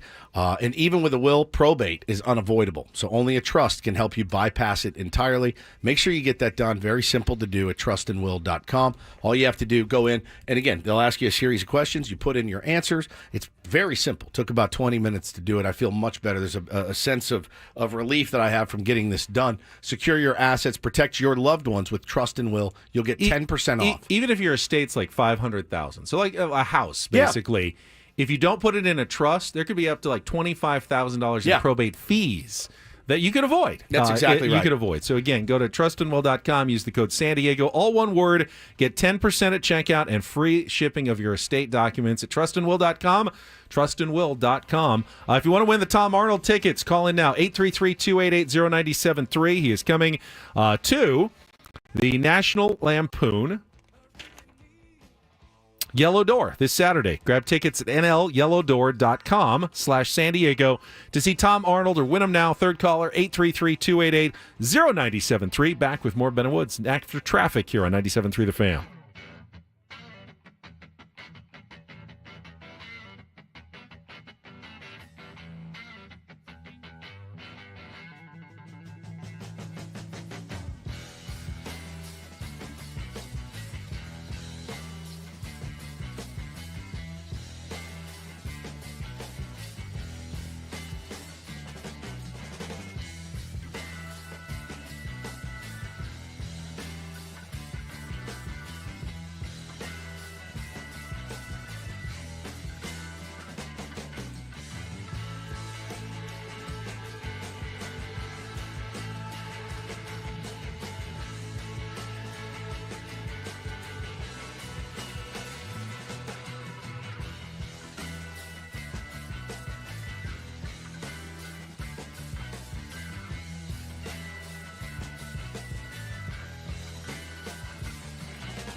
Hi, congratulations to Doug. Won the tickets to Tom Doug. Arnold. I believe we'll have more to give away as the week continues on. Thank you all for listening. Play it if you have it. Oh, you mean? Yes, my favorite. One of my favorite pieces of audio that we've ever acquired. Yo, Josh, what up, man? It's Chet Hanks. This is from your boy Doug. Doug told me you're turning 43, bro. And I just wanted to say, big up your bomber class here, bro. 43 years around the world. John O'Star. I heard you won an Oscar for a animated movie. Look, man, I do voice acting too. Maybe create some sort of Rasta character, a cartoon. I got other accents too. Cockney. Oh, I love. I love you. Man, I could do a bunch of accents. Totally. Clearly. I'll get it done if you create a cartoon character. Put me in your next movie, bro. I'm dead ass serious about that. Anyway, have a great 43rd birthday, bro, and congratulations. More life. Is there better if there's better audio than that, I'd like to hear. That's Tom Hanks' son. Chet. That was a cameo request. For a Doug. birthday. Doug. My favorite part is Doug. Yo, Josh, what up, man? It's Chet Hanks. This is from your boy Doug. And then he starts pitching himself for a job. Yeah. Hey, I can do a lot of accents. I'm going to try one. It's going to be terrible. And just completely soils himself when he tries Here's my Rasta accent. Now here's a Rasta accent that I'm calling as Cockney. The Cockney. It's so good, dude. He must be amazing to hang out with. Chet Hanks. I love it. I love accents too. Cockney. Oh, I love you. I can do a bunch of accents. Oh, man. Totally. Can you? Oh, man, that kills me. And I just wanted to say, big up your bomber class here for us 43 years around the world. Doug. How's that Tom Hanks' kid, man? This just makes me so happy every time I hear it. That's probably got to be like 3-4 years old at least. This point. I'd never that was get tired of it. one of my favorite segments we've ever done. I'd never get tired of it. If only Chet Hanks knew somebody in the movie industry that could get him these jobs that he's hawking for on Cameo. Oh, man, he's legit. Doug. Yeah, your wife in the chat, Paulie, says, how is Rita Wilson, that man's mother? I know. I don't understand it either, but to each their own. Kills me. What are you looking at over there? I am. I'm looking at this controversy that continues to rage about the Chiefs getting all the beneficial calls. Oh, yeah. Yeah. It had Dean Blandino, former head of officiating in the NFL. Dean. Who, the whole story started because his brother, I don't even know who his brother is, but came out and said, oh, yeah, NFL's totally favoring Taylor Swift and the Chiefs. Dean Blandino's brother. Mike Blandino? Yeah, exactly. Made some comments saying, oh, yeah. Is he a ref? I don't think so. It's Dean Blandino's brother. So Dean Blandino came out and said that is just not the case. The Chiefs are not the referees are not being directed to favor the Chiefs. The NFL is not doing that. And I believe that the Chiefs have gotten the benefit of some calls. I mean, you can't not watch football and think, yeah, they get a lot of calls. But to go from that level to there's some massive conspiracy where, the NFL is sending out memos to every official. How many officials are on each crew? About 10 to 12 officials, I think, on a game day crew. Are they all getting the same memo every week? Hey, you got the Chiefs game this week. Remember, it's important to the league that the Chiefs get to the Super Bowl because we want to take advantage of all the Taylor Swift fans and increase our rating. So, hey, if there's a 50-50 call, we want to see it going to the Chiefs. This is what people are essentially believing, right? That's what's going on. I've seen that. That's what people believe. Are you telling me that, okay, so every week they're sending out a dozen or more emails to referees? Jeff says no, Vegas is doing it. And every single one of them, not one of these emails has ever leaked, gotten in the hands of the Athletic or the New York Times, whatever. No one has spilled the beans on this would be a massive conspiracy involving, probably by the end of the year, hundreds of people who have been directed to help the Chiefs get to their third straight Super Bowl. For what? For Taylor Swift so she can be sitting in the box during the game? It just doesn't It doesn't make sense when you keep asking ask the next logical question and tell me, does it really hold up under scrutiny? Does your gut say the Chiefs are getting calls and there must be some nefarious activity? Sure, we all feel that way. But when you actually ask the question, how are they doing this? How are they pulling this off? And no one is actually finding out and has any evidence. Jacob says, Taylor Swift draws ratings, Ben. You know what else draws ratings? The NFL. The NFL draws ratings. They've always drawn ratings. They're going to continue to draw ratings. The big game is going to be very, very highly rated, regardless of who's in it. Is Taylor Swift? Is it possible that her presence drew some new fans and viewers the last couple of years? It's probable. Doesn't it seem, though, that had the Buffalo Bills gotten to the game, 90% of football fans would have been way happier and more excited for this Super Bowl? That's the other thing, too. The Chief fatigue right now is such where it kind of goes against the conspiracy theory. If everyone's truly fatigued by them and doesn't want to see them. At least I don't believe it, but I hear a lot of people saying, I'm going to Disneyland. I'm going and doing something else at the Super Bowl this year. I'm not going to even watch it. I saw some of that. I don't believe you, but I've seen it. I saw people saying, I'm not watching this year. I don't want to see the Chiefs. And they had the same with the Patriots. They wouldn't have said that with the Bills. So if the NFL was truly chasing ratings, my guess is they would have been favoring the Bills in that game because people seemed to be tired of the Chiefs and wanted to see something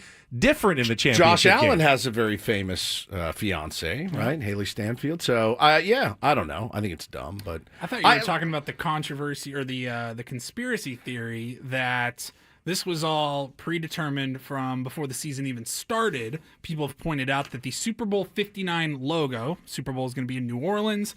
It's the LIX, and that's the colors, 59 yes. Licks. And Super Bowl licks. The colors are red and green. Oh, the Eagles and the Chiefs, of course. Mm-hmm. Yeah, let's obviously show our conspiracy by picking the colors of the teams before the season. Jacob in our chat is saying that I think your logic, or maybe mine too, is dumb. But he is in favor of the Taylor Swift narrative. He thinks that that's really a thing. He says without this three-peat narrative, it's just another Super Bowl.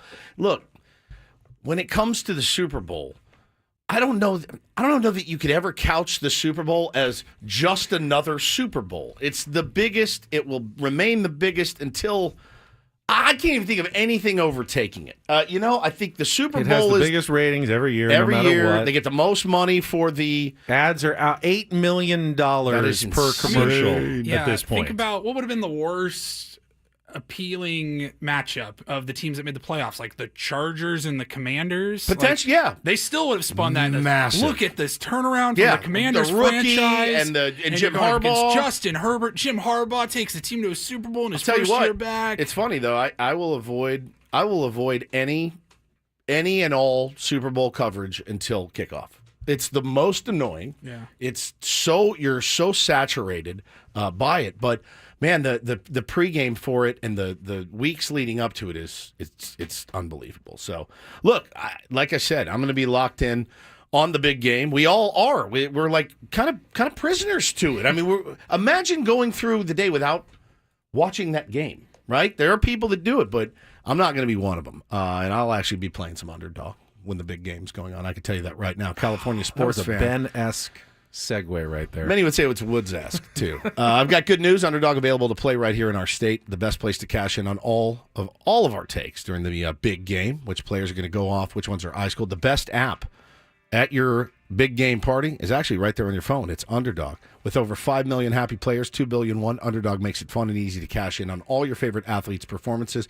Yeah, we're going to be all over it. I don't want to post mine again, but I will if you ask me to. But yeah, as far as the big game's concerned, everyone's going to be locked in on what's Travis Kelce going to do. How many? Is he going to go higher or lower than 5 catches? Whatever it may be, I need to take a look. But it's a really fun place to play daily fantasy. Underdog's been great. With their double flex option, you can take 2 Ls, turn them into a win. They have a lot of different options on there as far as teams and sports if you want to go in and choose higher or lower on all of these stats. So it's been great for me so far. Won $23 last night on the Aztecs. Not too shabby, if I say so myself. Underdog, the best place to play. Pick 'em. You have something? I was just going to say, Paul's got the Rindle Report coming up next. He's going to talk about 2 other Pauls and some awkward audio, which I know you love.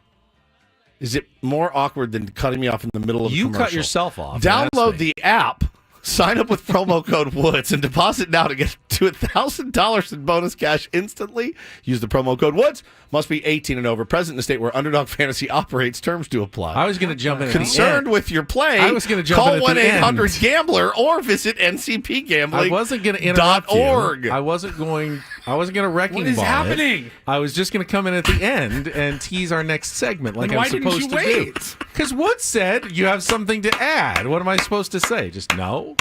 No, I've got nothing to add here on 97.3 The Fan.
Do we need therapy? Together? Yeah. I already go to therapy. I know you do. Just, I mean... Multiple versions of it. My camera doesn't even want to stay on me right now.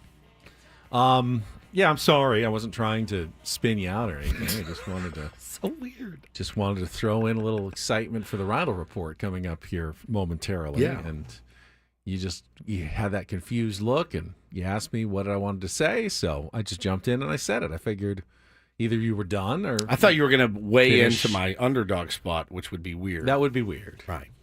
Because I have my own. Correct. I thought you were maybe I have trying my to prize picks. sabotage my underdog. I'm not going to sabotage you. To each their own. Yeah. It's always good to have more options. Sure. Go with Prize Picks. Use the promo code WOODS. It's not a competition, but if you like me better, go with Prize Picks.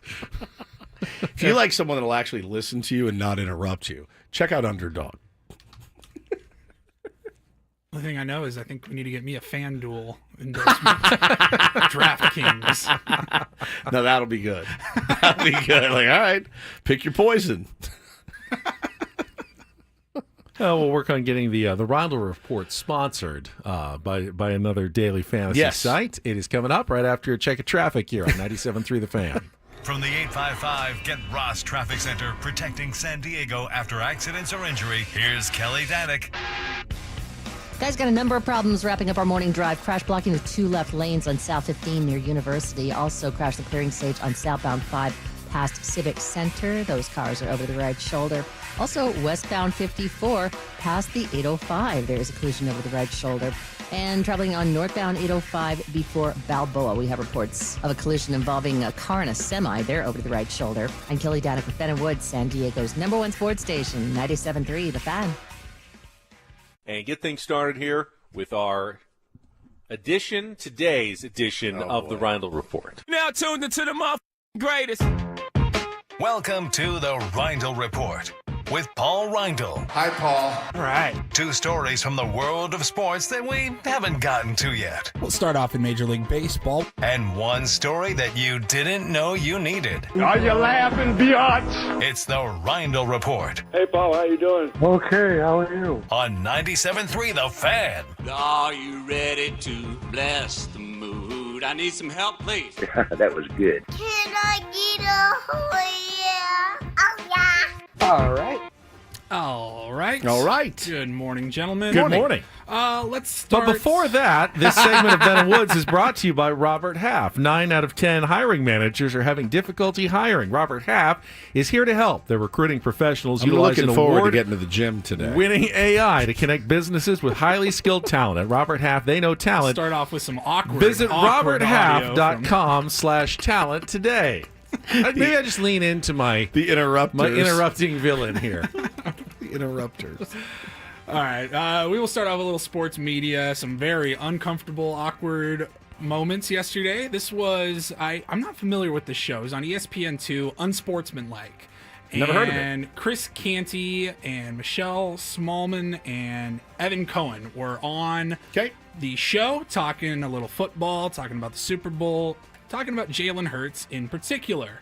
And Chris Canty is talking about Jalen Hurts, and all of a sudden, the producer of the show, I believe is his role, cuts in. He's off camera. Off camera. All you hear is the voice. Cuts in with a little bit of fact-checking, and it kind of made for a bit of an awkward moment. Here's what it sounded like. The criticism that we've all had about the Eagles ain't about the players on the field. It's been about the coach. I had Jalen Hurts as a top 10 quarterback coming into this season. I'm just now looking back at my notes. You also had him outside the top 10 at one point. No, I had him as a top 10 quarterback coming into the season. I'm sitting here looking at my notes. Yeah, there's clips online from First Take and this show of you saying, I don't have Jalen Hurts in the top 10. Okay, all right, I'm just telling you. So I saw. Is this producer, was he wrong to do that? No, Is he in the right? Look, as a fact checker? It depends on Is what. he just busting balls? It depends on what show you're on. On this show, I don't care. Ben doesn't care. Right? Yeah. I couldn't care less. I pretend not to care. Oh, I don't care. I really do not care. I pretend not to care. I really could not care less. If Paulie's like, Woodsy, you literally said blah, blah, blah, I'd be like, I did? And I roll with it. Kind of laugh about it. I laugh about it. People like Chris Canty. I did see people saying that is unacceptable from the producer. It's not his job. A producer's job is to prop up the hosts and blah, blah, blah, blah, blah. It can be. I mean, look, it depends on what kind of show that you run. If you're a self-important, can never be wrong type of person, that's not the right producer for you. You need a whipping boy. You need a guy that's going to keep his head down, his mouth shut, and do his job. I don't want that. I've never wanted that. I've worked on a show like that. You have worked on a show like Did that. not go well for me. Right. For any of us, actually. The way I tend to think about it is that the audience is pretty smart usually. And if the audience is likely to remember something that Chris Canty or the host said that was in conflict with what they're saying now, it's best to have one of your own producers point it out. Now, we all have selective memory. I'm not saying 100%. I'm not saying Chris Canty was intentionally trying to be deceptive and, make revisionist history like No. But, at some point he was probably going through, and when he was actually, I have him slightly outside the top 10. And now, that I think about it, he's definitely a top 10 quarterback. I think he's a top 10. Doesn't mean that he was purposely trying to deceive anyone. I will say, there was a little bit of, if I listen to the producer's comments again, he's a little bit, for my tastes, he's a little bit too fired up about it, a little bit too combative about it. It's been about the coach. I had Jalen Hurts as a top 10 quarterback coming into this season. I'm just now looking back at my notes. You also had him outside the top 10 at one point. No, I had him as a top 10 quarterback coming into the season. I'm sitting here looking at my notes. Yeah, there's clips online from First Take and this show of you saying, I don't have Jalen Hurts in the top 10. He get a little fired up. So that feels a little bit combative to me. And again, I don't know the history of their show. I don't know if that was a big deal early on. He said there's clips surfacing. Yeah. It'd be like if Woods. Paul Skeen's not. I've never liked Paul Skeens. I've never He's liked not Paul even that good. I'd be Skeens. like, what are you talking about? You love Paul Skeens. I've never said anything about Paul Skeens positively. There's clips of you. Never. Though. What? I've never said a word about Paul love Skeens. Paul Skeens. Oh. Back in the day. So back in the day when I worked at the old 690, we had an imaging director named Milton Hines. He's a legend. He was the king of keeping the receipts and turning them into funny promos, including a legendary one from the NCAA tournament about 25 years ago. It was Duke against UConn in the final. And on Friday, Hacksaw, says during his Hacksaw's headlines, yeah, I'm picking the Duke Blue Devils to beat the UConn Huskies in the NCAA tournament final. And then when UConn wins on Monday, he goes, did I not tell you the UConn Huskies were going to win? So Milton just takes two of those clips, puts them together into one promo. Amazing. And completely calls You've got a problem. Actually, I've got a problem. On his absolute, 180 on the NCAA. Yeah, you've got a problem. You got a problem. It was classic. It was funny. It was funny. I bet you Hacksaw lost his mind when he heard that promo. Now, I would laugh at it hysterically because I've done this now, 7 years in sports radio. I've done 15 years on Saturdays, my 15 years on the air in San Diego. I'm very proud of that. 7 years in sports. Nobody thinks more highly of themselves than sports radio people, and it's actually embarrassing. And so I always wanted to make sure I never did that as much as I could. I know I've gone back on stuff. I know I've probably contradicted myself 1,000 times. You wouldn't be human. Yeah, you would not be. You didn't either. You would need change your mind. You would need a log. You would need something. You would need a big giant binder and be like, all right, let me go to the Phillies and see what I've said. No, I actually thought Rob is a good manager. Rob Thompson's a good manager. Well, you said here. I guess I said back in September I didn't think he was the right fit for the job. Right? I mean, you would need a ledger of all of this. And so, some of the guys that have done this before us, as you just mentioned, they were able to work without the luxury of the internet. Fact-checking. The internet did not exist. And hence... But Milton did. Milton exists. Milton was the internet. He was the internet that listened and went, I think you got that wrong, Playboy, right? Which I think is so good. If Paulie did a promo like that with me in it, I would pee my pants from laughing. I don't think it's the funniest thing I've ever heard. Ever. Got into it with a guy I used to work with on a show. Because I was not that whipping boy producer that's just going to ignore blatant lies and untruths. You're like, prove it. You know what I mean? I'd call him out. And yeah. That's why we didn't get along. That That's makes why my stomach it didn't hurt. last very long. I'll never forget. We were sitting one time about 20 minutes before the show started one morning. This is incredible. We're in the studio, kind of little pre-show meeting. And all of a sudden, my man's looking at his phone and just, yeah. And we're like, what's going on? What now? I go, what's going on over there? And he goes, man, I don't know. Howard Stern's texting me right now. He wants me to come on the show this morning and talk some sports. I don't know if I should do it or not. And I'm go, dying of cringe. And I'm I just dying go, of it. let me see. Show me. I don't believe you. Show me the text. And he goes, can't find it. Oh my God. And I'm like, how insecure are you that you have to Howard Stern's texting me while he's live on the air in New York right now, wanting me to call in and talk some football. Hang on. Pam Anderson's texting me right now, guys. Let me get back to her in the middle of the Rydell Report. Hi, yes, Sydney Sweeney. I'm on the air. Can I call you back in about 15 minutes? It's weird, man. It's a business full of absolute weirdos. So you would get mad if Paulie... I call you out all the time. Yes, you do. You don't get mad, do you? No. But you don't change your opinions very... It's not like that's... I would never see you... I could never see you saying... Because you've stuck with... I'm rolling with the Eagles. Yeah. If the Chiefs win, you're not going to come in and go, I told the you. Chiefs were going to win. I'll own up to my errors because to err is human. TRM1 says sociopath behavior. Does this surprise you that they do the poll every single year for the biggest sociopaths in the world as far as professions? And TV and radio, number one, every single year, and has been for the last 30 years, I'm pretty sure, the most sociopaths in business. You have to be a little nutty to want to do this job. Yeah, it's true. Put yourself out there like that. All right. That was so good, dude. That was so good. Kind of just skip over the second story. There was a lot of speculation yesterday when the Logan Paul and Jake Paul posted you can what say looked they're like gonna a fight. fight promo. Yeah, they were going to fight each other. They were face to face. It's the moment you all been waiting for with the HBO, the Max logo on it. The brothers. Turns out they're actually not fighting each other. There's a docu-series or some series coming out on HBO in a couple months. That's all I have to say about that. All right. Thank you, Forrest Gump. That's all I have to say about that. I wanted to save a few minutes because there's a big story that we have not addressed, and we got to do so, I guess, carefully. There is a young woman, Paulie, named Lily. I don't know if it's a sports thing. She works for OnlyFans. Is that like a sports? That's not website? sports. Sounds sportsy. Fans only. I thought at the onset it was some sort of sports site. Of course you did. Well, doesn't it Ben sound signs like up. Is there a login somewhere for Ben Higgins? Sounds like a daily fantasy site. It's OnlyFans. Oh, there's fantasy, actually. I find it hard to believe that anybody has not seen this story of what's going on. She wanted to do something. Set a record.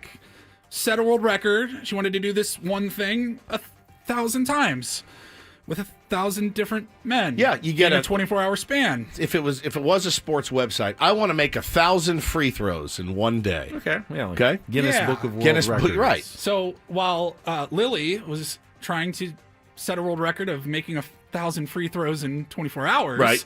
It turns out there's a bit of a curveball now that the U.S. Customs and Border Protection have reached out to her and said, not happening. She is from Great Britain. Yeah, England. She was in Las Vegas recently and was detained by the authorities there after they recognized her, which is a little odd, I guess. Like, hey, I know you.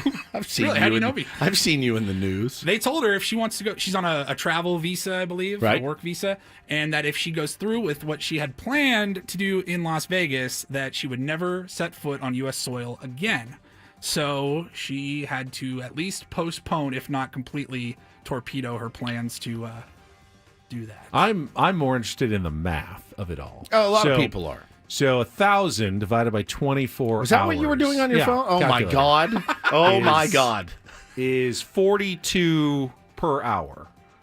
Okay. So obviously that would be once a minute with, like a 15 to 20 minute break every hour. Is that, how would you go about it? Like, how would I go about it? If I was who? I think that's a good point. Which one am I? Because if I'm in her position, I don't want to go through with this. I don't even want to do one. I don't even want to make one free throw. Okay? But if I were her, I mean, I don't think it's one free throw out. One free throw it's not, out. It's one, not. No, it's not. No, you don't. Nope. I think that is how it's just one free throw designed. out. Yeah. One and out. One so free you throw. could actually get Not quite, 2 free throws. quite not a bit two. more than 42 a minute at that Yeah, pace. you could. 42 an hour. 42 an hour. Yeah, I you mean, could. at that pace. Yeah, but who wants to do that? You could take time for breaks and naps and meals and Sure. Yeah. Gatorade if you're dehydrated. Something. You'd have your coconut water. Corner, like in boxing, you get your corner men. Oh, I think you said corn. No, corn. Like corner. Pause. I need a ear of corn. I'm feeling a bit peckish right now. I could use an ear of corn. Order it for me off of Corn Hub. Corn Hub. Yeah, I did see that story. It makes me sad, obviously. It makes me tremendously sad. Also makes me very glad that I have sons. And I thank God for that every single day. Not that they're any better, but it's a weird one. Yeah, cloud is a very powerful drug. I guess I didn't realize just how powerful that drug is. Maybe the most powerful drug is cloud. You see people doing some weird stuff these days for it. It is very, very strange. Maybe I'm doing it wrong because I don't feel like it's all it's cracked up to be. Same. Anytime I get any bit of attention, I hate it. I just want to run and hide in the corner. I'm like, Paulie, don't post anything don't post any YouTube clips. I don't feel like getting dragged today. And even when I you can't stand it. And we get to do some cool things because of our positions, I still tend to feel guilty about it. It's like I don't even enjoy it generally because I don't know. Clout's not the greatest thing in the world. No, it's definitely not, but hey, listen. All right, before we go, got to their remind own. everybody, download the Odyssey app, listen to 97.3 The Fan for your chance to win the ultimate trip in the Slam Dunk in Vegas contest. Every hour you listen on the app to this station, you earn a daily entry into our national contest, the grand prize, travel and accommodations for a winner and 3 guests to Las Vegas, plus $5,000 for each person, $20,000 total to fund the ultimate viewing experience for the first 2 rounds of the College Basketball Championship Tournament. Andy and Elston are coming up next. We'll talk to you tomorrow at 6 a.m. For Woodsy and Paul, I'm Ben. Have a great rest of your Wednesday from all of us here at 97.3 The Fan.